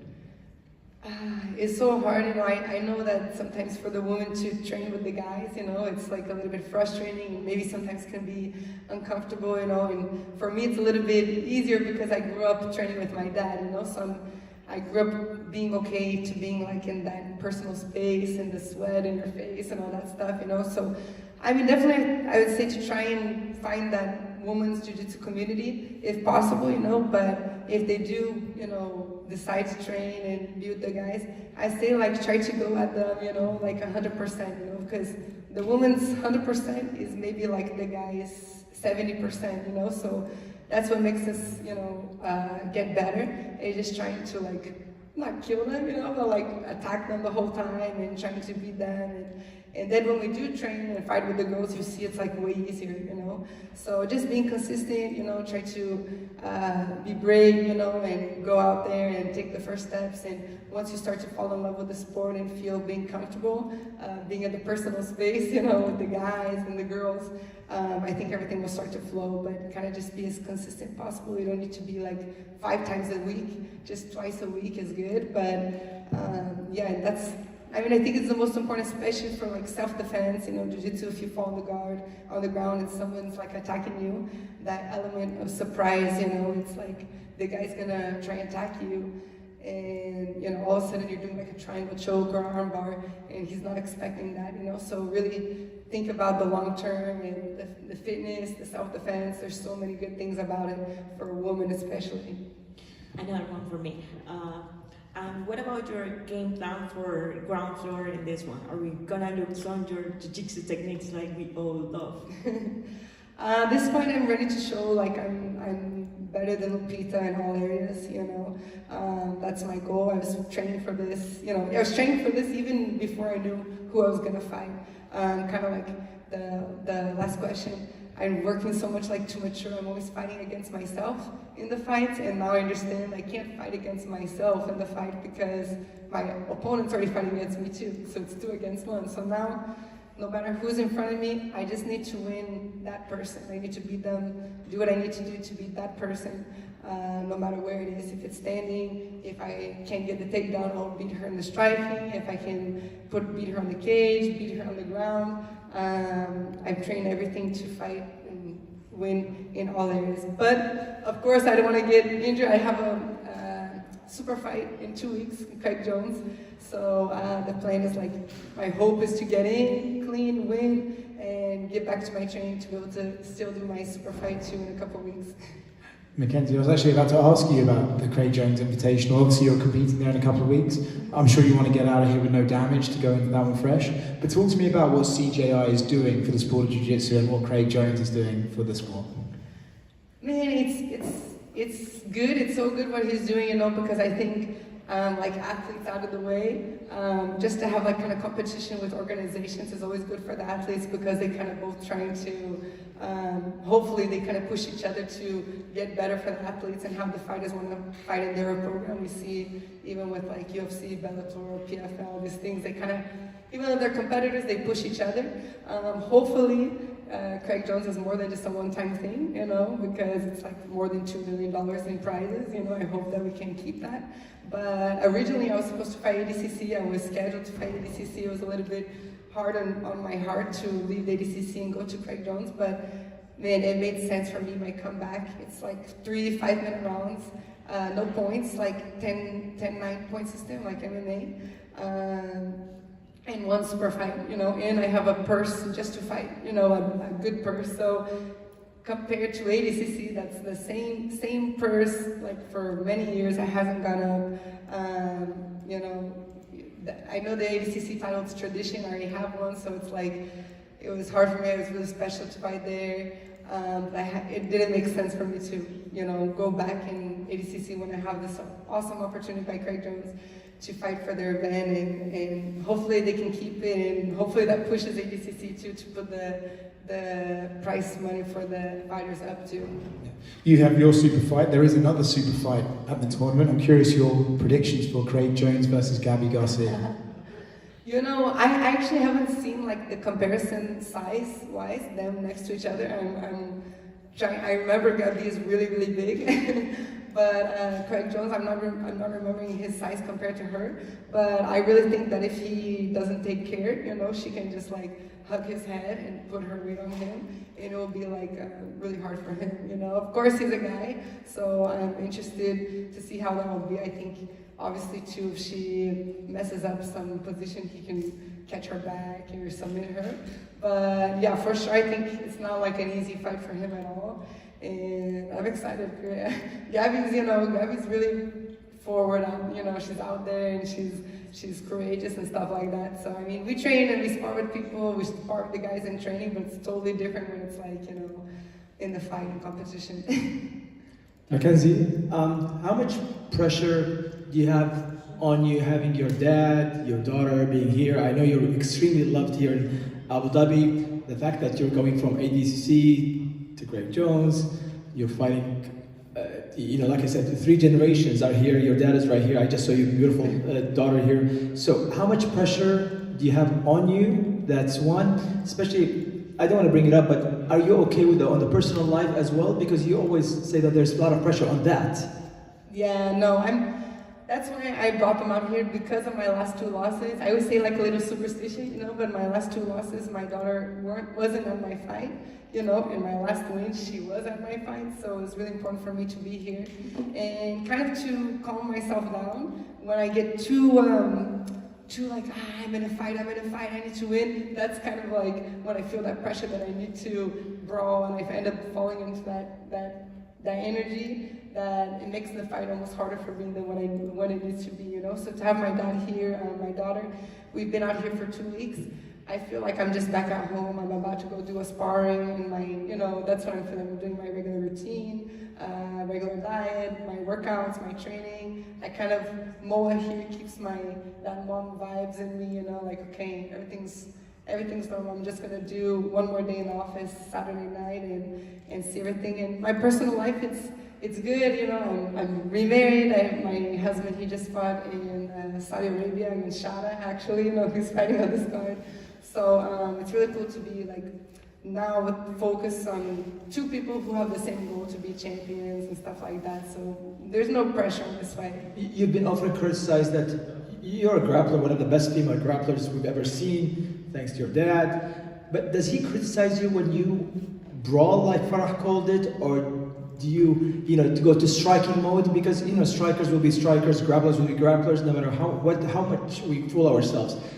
Do you get criticized for this, that you try to strike while you're one of the best female grapplers on earth? Yeah, for sure. I mean, it's a good, constructive criticism, but he definitely, says, oh, you need to grapple more, we need to hit and go to the ground, He's very on top of me. He wants that game plan, but at the same time, he understands it's a little bit different. I see a difference in how the strikers fight someone like Virna, you know, who we all know that Virna has really good grappling, and how they fight me, you know. I think even with me, they're a little bit more like on the defense and aware than with Virna, for example, speaking Portuguese, for example. So yeah, I mean, he understands it, but he definitely, after the fights, you know, he says like, no, don't fall into it, you know, don't fall into the striking, you know. But at the same time, I can see him seeing me like I'm a warrior, you know. On my birthday, he gave me like this picture frame of my face with Amanda Lemos, like full of blood, you know, and he gave it to me like so proud, and I'm like, Dad, I'm so ugly in that picture, you know. I don't want to put that in my house, you know. He's like, no, you're a warrior, you know. Yes, you know. So he definitely sees that fighting spirit, and I think he's proud of that. But I mean, we're jiu-jitsu people, you know, so definitely we wish we could be like for the dog fight too. A few more quick ones. Go ahead, sir. Здравствуйте. Издание «Азия Плюс», Адаша Шазот. Скажите, пожалуйста, как такая красивая девушка с красивыми глазами попала в этот вид спорта? И как вам Абу-Даби? How it all began for you, and a few words about Abu Dhabi. Do you visit some places here other than the hotel and the arena? Yeah, so I started jiu-jitsu when I was 3 years old because of my dad. He's had an academy since I was born. So I was born into like martial arts family. I didn't really have any choice but to train. You know, it took a little while for me to understand that other kids, like at school, they didn't do jiu-jitsu. I thought that was the routine of everyone. You know, you wake up, you learn to brush your teeth, you learn to go to school. I learned to go to jiu-jitsu, you know, and then I realized the other kids don't go to jiu-jitsu after school, you know. So for me, it was always just a lifestyle. And I accomplished all my goals in jiu-jitsu, and it was right when Ronda Rousey was a big thing, and everyone, all my friends in MMA, they said, no, you should start MMA, try MMA, no one has the jiu-jitsu like you. So I said, okay, I'll try it. If I like it, I'll stay. If not, I'll come back to jiu-jitsu. And I tried it, I liked it. I think a lot of the fans put this idea that I'll be the next Ronda Rousey, but my journey has been totally different. You know, she definitely was inspiration for me, but yeah, it's definitely different. You know, I think from the beginning, you know, Royce Gracie was the #1 champion, the first champion of UFC, you know, so people respect jiu-jitsu from a lot. I think judo, people didn't really give her the respect that she deserved from the beginning, so she had kind of that element of surprise. Jiu-jitsu, you come into the UFC, a jiu-jitsu multiple-time world champion, jiu-jitsu people already like, they're way more aware and train their whole camp for you, prepare for you.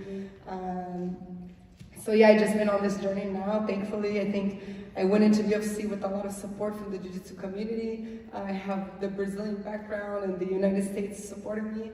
And yeah, I have such a good connection with Abu Dhabi. I love Abu Dhabi. I've been here so many times, maybe more than 12 times, competing for work, for a seminar, for training. And now to bring my daughter here, I go to the mosque, to Dubai, to jet ski around. You know, I'm always having fun here, and I really love it. Thank you, guys.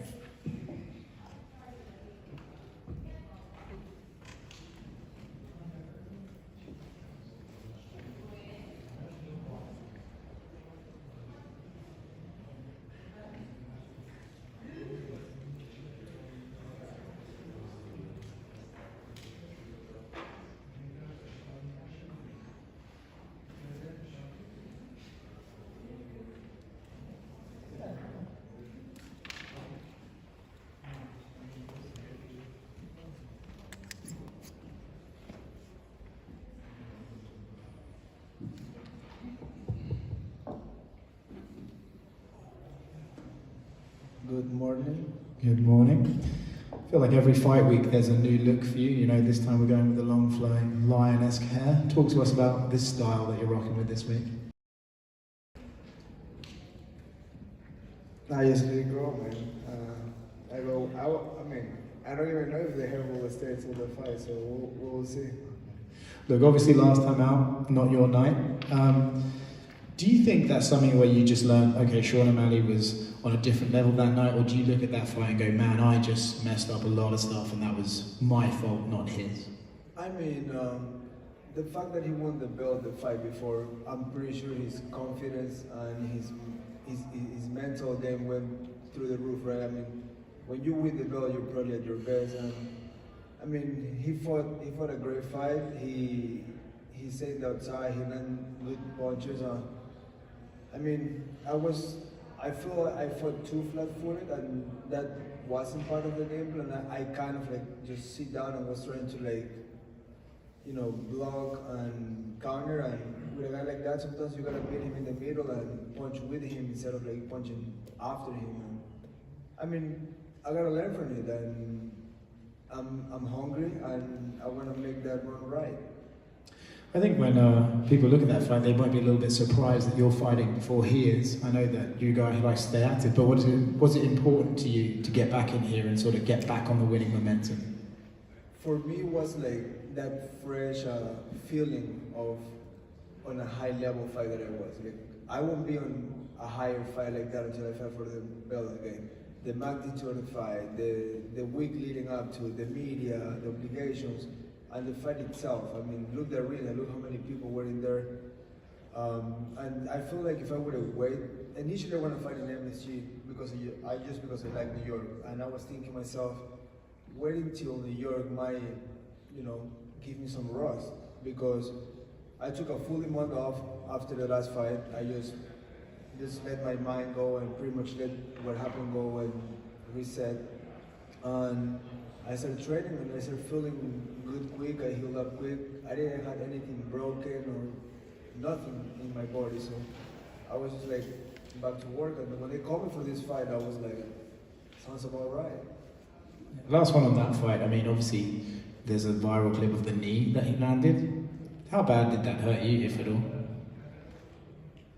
Just to make a comparison, the punch in the 5th round that landed perfectly in my eye, it wasn't an eye poke, but it felt like one, hurt me a million times more. Like I was fully blind. I was like, fuck. It was a perfect punch. Props on him, but the knee the knee was kind of like shocked, and I was like, fuck, I got clipped with something big, and I knew it was the knee. But I wasn't like my legs were there. I was just like, fuck, that really hurt. Like in terms of like a hit, but like I would say my brain and my legs were there. I was just like, don't do that again. It was almost the same knee I hit Font with when I fought Font. So I was like, it wasn't like a super big knee in terms of like a flying knee with power. It was just perfect pop. And I was like, fuck, I did that before, it was a good one. So let's move on to this Saturday night, right? You've got Figueiredo. You know, this is his attempt to break into the top 5 at bantamweight. He said that his style's evolved. He can either be super aggressive on the feet and blitz you, or he can come in and take you down, try and grapple you. His style's evolving. When you look at it, and you look at how he's fought in the last couple, what are you expecting him to come with on Saturday? I mean, from his last 2 fights, based on 35 years, he's been pretty much only wrestling. Like, he's just been changing levels and going for a takedown. I don't know if he feels the size difference. I don't know if he's just that good in the ground, but I know for a fact I'm good in the ground. So if we go to the ground, I'll be just fine. What does this win do for you, right? I mean, Figueiredo he's a former champion and he's clearly a fantastic fighter, but I feel like eventually when he loses in this division, people are going to be like, well, he was meant to lose, he's undersized, you know what I mean? But do you look at him as like, no, he's a champion level fighter, he could fight for the title in this division, and beating him puts me over a former champion? I'm pretty much fighting for my position because I just fought for the title. I could, I can win 2 fights and fight for the title again, and we know how this works. It's almost like in some ways it's like a popularity contest. It's like the fans pick who they want. So if I get in there and fight the way I like to fight, I'm right there. Chiesa, hi. You had mentioned how he's been using his grappling since moving up to 135. Do you feel like he felt that the power is different at bantamweight, and do you plan on showing him that? I mean, it could be. I can be 100% sure because we gotta be in front of each other. But he fought. I mean, I would say Fun is a big puncher. He don't have too much speed, but he's a great puncher.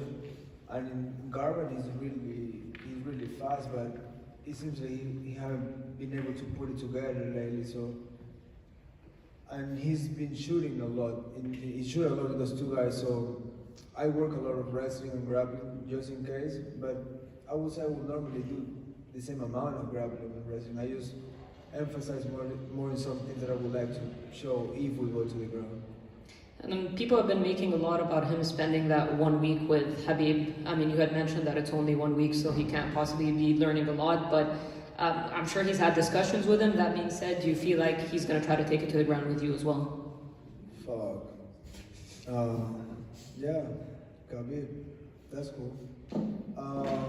Yeah, I mean, he can try to hump my leg, but I'm going to slice him open with the elbows. I mean, even if he's up 3 months with Khabib or a year with Khabib, I don't give a fuck. And something that people have often criticized you about was kind of the slow starts. This is a 3-round fight, not a 5-round fight. So what do you think you have to do? I mean, Figueiredo is usually aggressive, whether it's with his grappling or striking. What do you feel like you have to do in this fight? The thing that, I mean, I would take that blame on me because, you know, every time we're warming up in the locker room, I just don't like to warm up. I'm almost like I'm fine, like almost like a bar fight. Like I just sit down, do a little movement, and then few jumps, and I'm like, fuck it, let's go. But this camp, we emphasize like just have a real warm up before sparring, like hit mitts for real before the sparring, and it felt great. I was like, fuck, I've been doing this for 10 years and I just start warming up before a fight, but that's blame on me because my coach always told me I would recommend to warm up a little more. I don't know, maybe you think you want to save your energy or whatever, or you just feel cool to go cold in there. But this time I will warm up a little more. And it's pretty crazy how many pro fights you have. You're only 31. So how would you reflect on your career so far? And does that give you confidence that, you know, you still have time to make another title run? Yeah, I mean, I definitely have time. And if you see my record, I fought pretty much everybody. I would say in this new era, in the one before me, and I'm healthy. That's the most important part. Like, I mean, the way I live my life is pretty much made to be able to fight the hardest I can, and I'm feeling great, and I can't wait for Saturday night. And just one last one for me, a couple of predictions. First, Cory versus Umar. How do you see that one? I mean, Umar last fight, how tired he was after the fight, it was kind of like weird because that was a newcomer, right? If a newcomer gets you that tired, I mean, Cory's an experienced guy. He's fought the best of the best. He fought for the title, for all you, for the and I mean, he's been there for a long time, and he's been there under those lights. So we'll see if he can handle those lights, and if he can, good for him. And how about Sean O'Malley and Merab? That's an interesting fight because a lot of people think, I mean, people get confused because O'Malley's a funny guy. They think he's not training, but he is just as professional as most of us. And you know, people think he just can throw one punch, and he's a real fighter. The thing with that, I would be more worried about Merab's chin because he's been dropped by everybody. And I mean, if you get dropped by Cejudo, good Lord, fuck. That's a fucking 4-foot motherfucker right there. So, I mean, if he catch him early, the fight can be over. Thank you. You're welcome. Sir, go ahead. Hey, Cheetah, how you doing? What's up, bro? We kind of had this discussion a couple of days ago, and what you said earlier is right. You know, 24, 25 fights in 10 years in the UFC at 31 years old. Your career has been nothing short of absolutely stellar. Never lost by knockout. We've had Deiveson a few times throughout this week say, I am going to be the first guy to knock out Chito Vera. How do you respond to that? That probably means he's gonna fucking shoot and smell my crotch in the first second of the fight. So we know how this works. Fighter says something and do something else. But I mean, if you want to try it, we can give it a try. I mean, I have never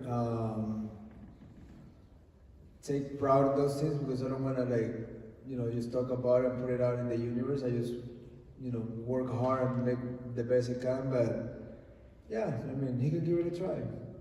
Thanks, Shira. Good luck. You're welcome. Thank you. Two more. Sean? Yeah, like when he break down things. I mean, he used to go back to the gym, but we ran into each other a few times, and he don't say anything. So if you don't say anything, I just keep walking.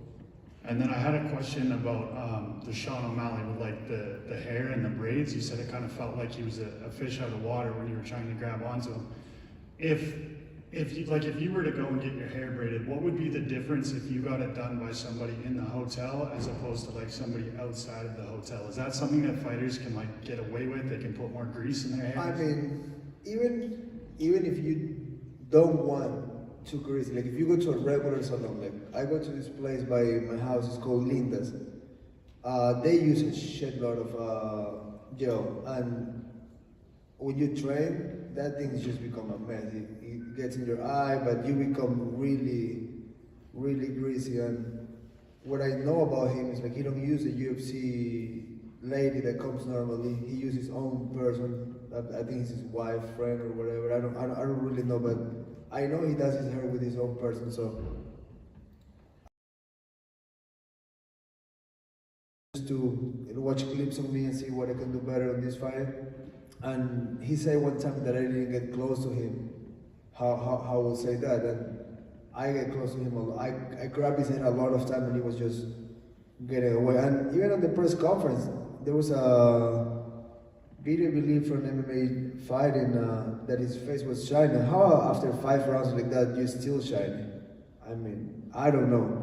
I watched him my whole life skate, but watching him live in the big ramp is pretty sick.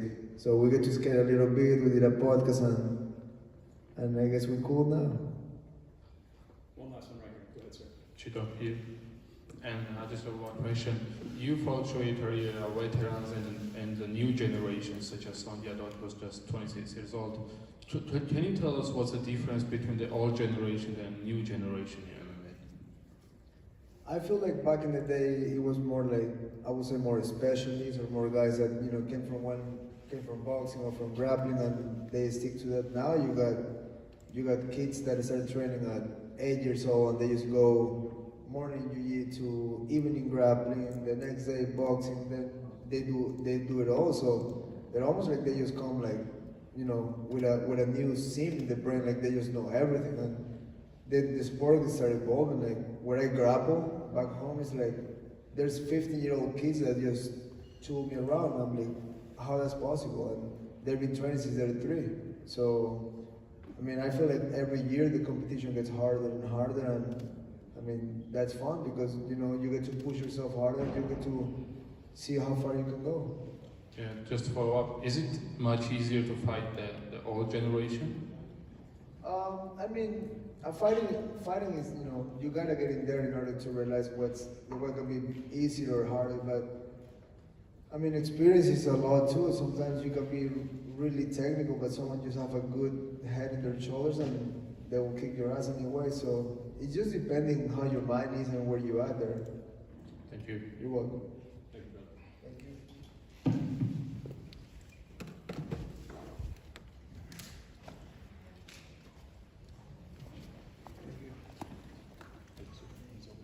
Bye guys, thank you. Thank you.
Yeah.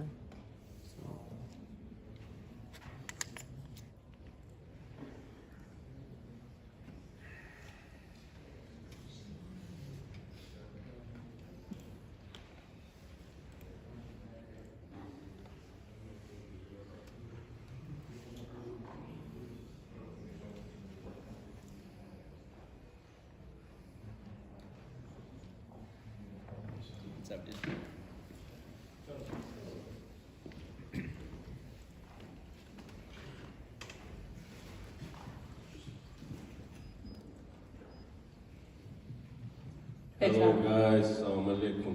Alaikum salam. Hi Shara, how are you? First of all, how did this fight come together? Because obviously when Vicente Luque versus Nick Diaz was cancelled, this fight was added, co-main event. So how long have you known about this and what was the process to get it together? Как получилось так, что этот бой вообще случился? Потому что там должен быть, в главном событии должен был Винсенто Люке против Ника Диаса драться. Их отменили, вас представили, и причем сразу поставили в соглавное событие. Как долго ты знал об этом бое и как вообще все это получилось? Я не знаю всех подробностей, как там все изнутри происходило, но мне кажется, Висенто Люке нигде для именно этой локации не очень интересный поединок и вообще для всех фанатов. И я надеюсь в эту субботу победить и точно нигде выйдет со мной на бой. Я даже готов сбросить лишние еще пару килограмм, если он хочет, чтобы я сделал вес. А так я узнал о бое за 2 недели и заряжен, как и всегда заряжен. И моя работа это 24/7 быть заряжен.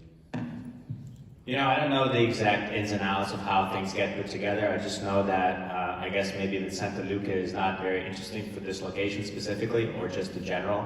So I'm happy that I'm going to be in the co-main event, and I'm going to go out there and I'm going to win. And once I do, if Nick Diaz wants to accept the fight against me, I'm happy to go down the weight and then fight against Nick Diaz if I have to. But other than that, for me, it's business as usual. I'm going to come out there, I'm ready to do my job, I'm ready to go. I'm going to show an interesting fight, and I'm going to make sure to come out and win.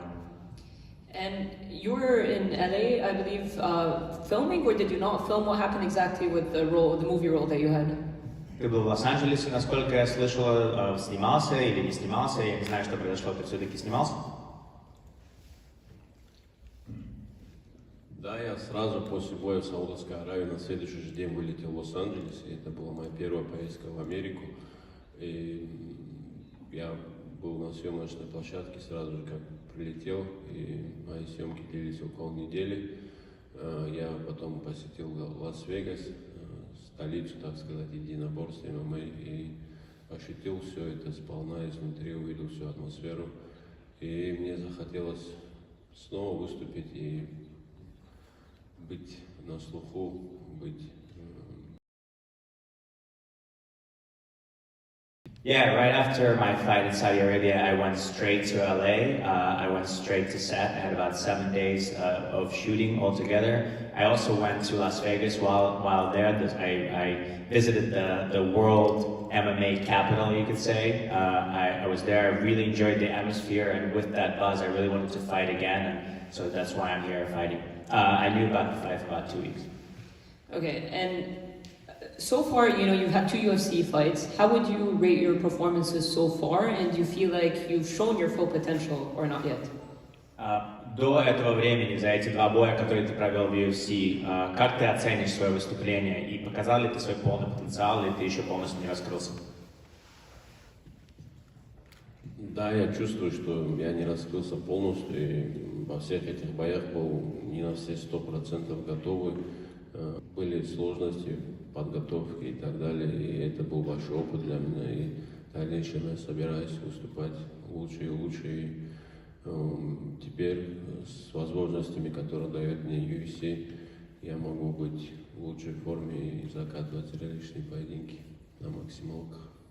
Yeah, I don't think I showed even half of what I'm worth on my potential. You know, I've had difficulties preparing for my first 2 fights. There hasn't been enough time to prepare fully. But now with the opportunities that the UFC has been giving me, I'm able to prepare better, to be in better shape. And I'm sure that I'm going to show exciting fights. I'm going to make sure that I'm going to show exciting wins going forward. And Michal's on a 2-fight losing streak, but he's dangerous. A lot of his finishes have come early. But considering that... идет на серии из 2 проигрышев, но до этого как бы из-за того, что он прижат к стене, что ему нужно выигрывать обязательно. Ты думаешь, что он будет очень агрессивным, или как ты думаешь, пройдет его бой? Да, я как раз так и думаю, потому что ему отступать некуда, и он будет также идти на абордаж, как и я. И посмотрим, что из этого выйдет. Это захватывающий поединок, который меня изнутри, можно сказать, будоражит, и мне хочется показать себя на максимум. Yeah, I think that's exactly what he's going to do. He's going to come out like bat out of hell because he's got nowhere to back out to. He's got nowhere to go but forward. So I think that both of us are going to go out there and we're both going to try and finish the fight. I'm excited about this fight. This is something that keeps me up and something that makes me, excited to come out there and show what I can do. You're a knockout artist, but most of his losses have come by submission. So do you look at that and see a path to victory, or do you feel that this is going to be a stand-up war? Ты, в принципе, нокаутер, но в основном все его проигрыши, они были сабмишенами. Это то, что ты рассматривал, или какой у тебя план? Конечно, я готов ко всему в поединке, но моя основная задача это опасные удары, dangerous damage striking. Вот мой план. Yeah, of course I'm ready for everything, but obviously dangerous strikes is something that I'm coming out there with, and then the rest you heard. One last one from me. Obviously, I talked about the hype, co-main event, undefeated. Would you like a fast rise? Do you feel like you're ready if you can get a knockout here to climb fast into the rankings? Do you want to slow build? How do you see your UFC career playing out? Понятное дело, что мы говорили про твой хайп, мы говорили про скорость, мы говорили про то, что это уже главное событие, только в третий бой уже главное событие. Как ты думаешь, ты готов на такую быструю гонку вверх? Ты готов уже биться против бойцов, которые уже в рейтинге, и готов быстро подниматься наверх, или ты хочешь потихонечку туда дойти? Знаете, я никуда не спешу, я только начал, и только начал раскрываться. И каждым боем, от боя к бою буду становиться лучше. И каждый бой это ступенька к чемпионству. И я готов совместить свою новую профессию в кино и также выступать на таком высоком уровне. Раскрой секрет. Can you please open up and tell us how you're able to both be a Hollywood star as well as a fighter? How are you able to do both those things at the same time? Где бы я ни был, я не расслабляюсь, и я сконцентрирован именно на поединках, и даже находясь на съемочных площадках, я думал и ждал боев и звонка от Али Абдалязиза, и я просил боя, и был даже момент на съемочной площадке, что я быстро взял игуану, которая была использована в сцене, чтобы записать видео и вызвать Кевина Холланда на бой. И, честно говоря, я относился к этому как к работе, но я понимал, что основная бои это не просто для меня работа, это, можно сказать, цель номер один и моя мотивация в жизни, хобби и так далее. И весь интерес у меня именно сконцентрирован на поединках и стать чемпионом, в первую очередь народным, потом взять пояс. Самое главное золото UFC, сокровище. It doesn't matter where I'm at or what I'm doing, I'm always thinking about the fights. This is my number one goal about everything. And even when I was on set, this is the one thing that I think about. I was waiting for the phone to ring, I was waiting for Ali Abdulaziz, my manager, to call me.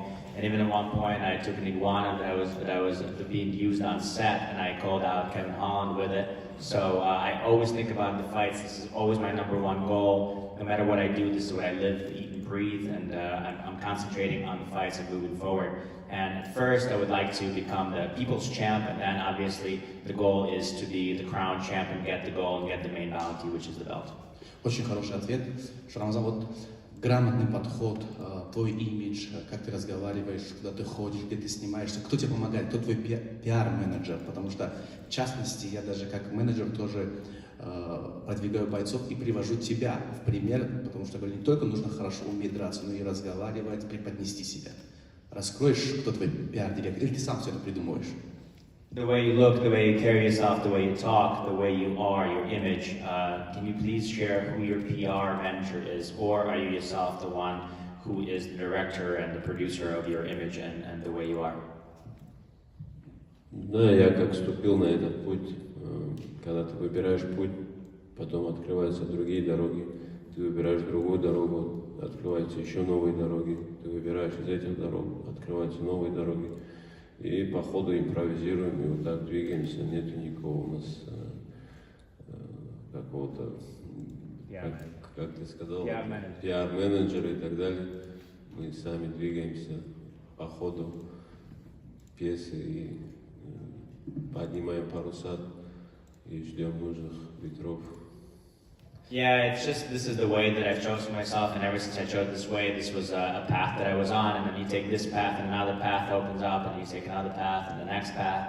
So no, this is something that we do ourselves, we improvise, we have this image, and we're going to keep moving with it. This is not like a PR manager that's working for us, we don't have one like that, it's just something that, you know, we're moving along with our own story, and we're going to keep opening new doors, and И насколько банально бы не прозвучал этот вопрос, я знаю, коллеги тоже хотят задать вопрос быстренько, вкратце. Твоя защита от борьбы достаточно для того, чтобы защититься от борьбы Хамзата Чимаева? Я знаю, что этот вопрос банальный, много раз задавали, но тем не менее это интересно. Maybe a corny question, but your wrestling defense, is it enough for you to defend yourself against Khamzat Chimaev's takedowns? I know that a lot of times this question has been asked, but do you have enough wrestling to defend against Chimaev? Самое главное, то, что есть во мне, даже если он меня повалит, ничего страшного не произойдет, мои локти будут так же делать работу, как всегда делали, и я готов защититься, но если придется где-то лечь на спину, то я буду вот даже там в атаке. Спасибо. Even if I get taken down, it doesn't matter because my elbows are still going to do the job that they're there to do. So it's not a big deal to be taken down because I'm always going to be dangerous, and you know, I'm ready to defend the takedowns. But if I end up on my back, I will do whatever I can to keep damaging him. Shara, I just wanted to know if your friend ever got a new phone after you broke it. Хотел узнать, твой приятель все-таки новый телефон получил после того, как ты сломал телефон? Я ему купил PlayStation, а телефон он починил. Он захотел, я ему сказал, ты хочешь PlayStation новый или телефон? Он сказал PlayStation.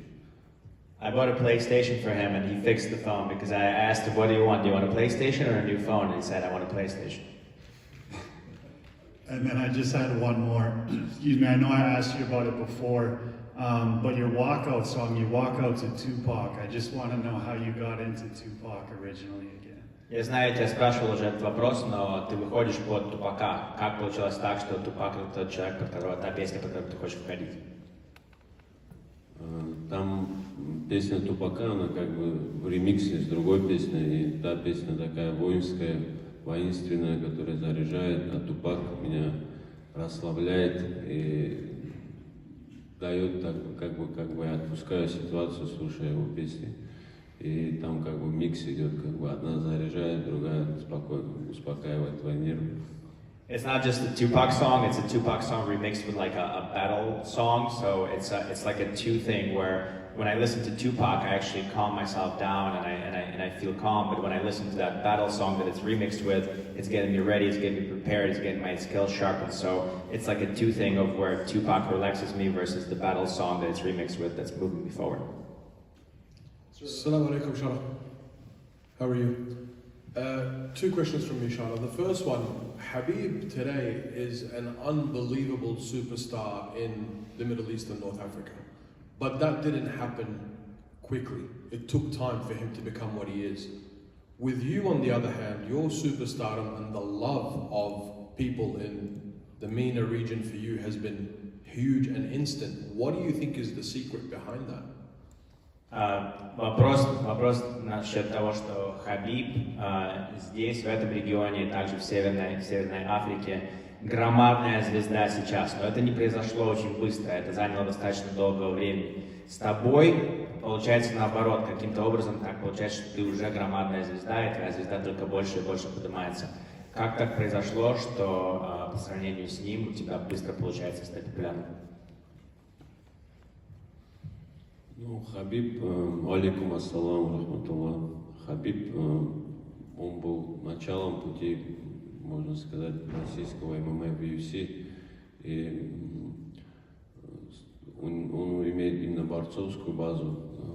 Потом, плюс к тому, что он имел много травм за всю карьеру. И проходя через эти травмы, проходило время его, и не так получалось быстро развиваться. А у меня, я здороваюсь и дерусь в стойке, зажигаю именно такими боями, которые зрители любят наблюдать.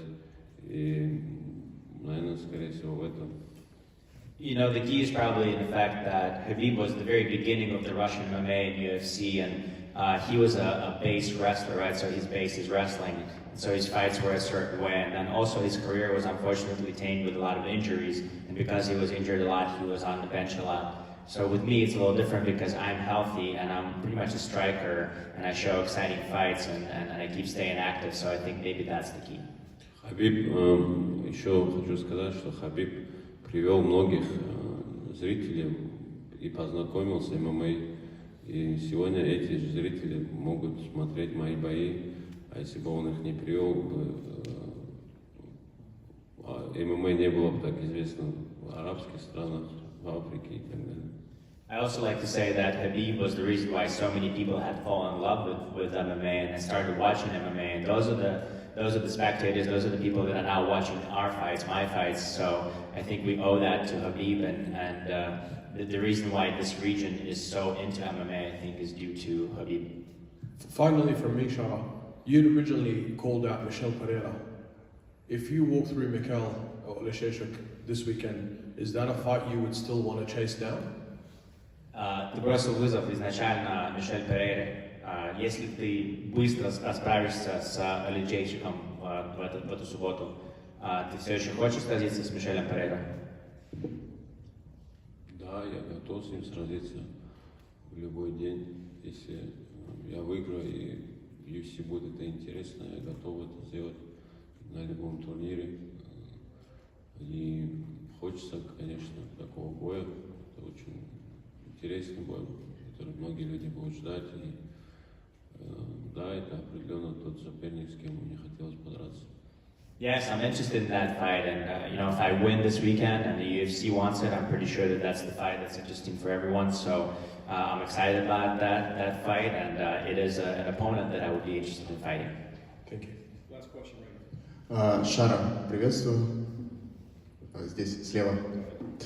Вот в главном событии вечера дерется Умар Нурмагомедов, он по базе тайский боксер, тоже очень много работает ногами. А вот у вас разница всего пару лет. Никогда ли вы не пересекались в Дагестане? То есть такая, да, получается, в главном и соглавном событии вечера UFC, такая дагестанская школа тайского бокса, по сути, будет. Насколько тебе близок его стиль? In the main event, it's going to be Umar Nurmagomedov fighting, and his base is also Thai boxing and kickboxing.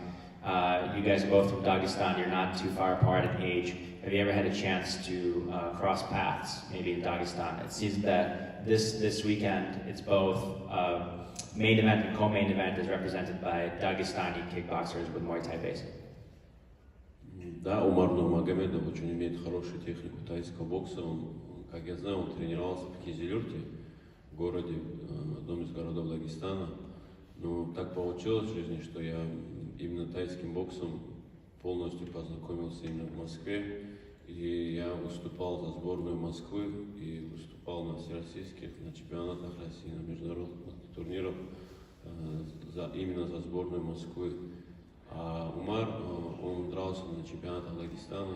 Он не так много времени провел в любительском спорте. И, как я знаю, он, может быть, в юниорах выступал на чемпионатах России, но по мужикам я его не видел на чемпионатах России. It just so happened that it seems that Umar trained Muay Thai boxing in Kizilurt, which is a city in Dagestan. So when it came to me, I got introduced to Thai boxing in Moscow, and I performed with the Moscow team. When I fought amateurs, it was all representing Moscow, where he mostly fought in Dagestan. So it seems as though that's why we never crossed paths that much. I also don't think he spent that much time as an amateur. So I didn't see him in an amateur time, and then when it came to go into the pros, I didn't find it there either.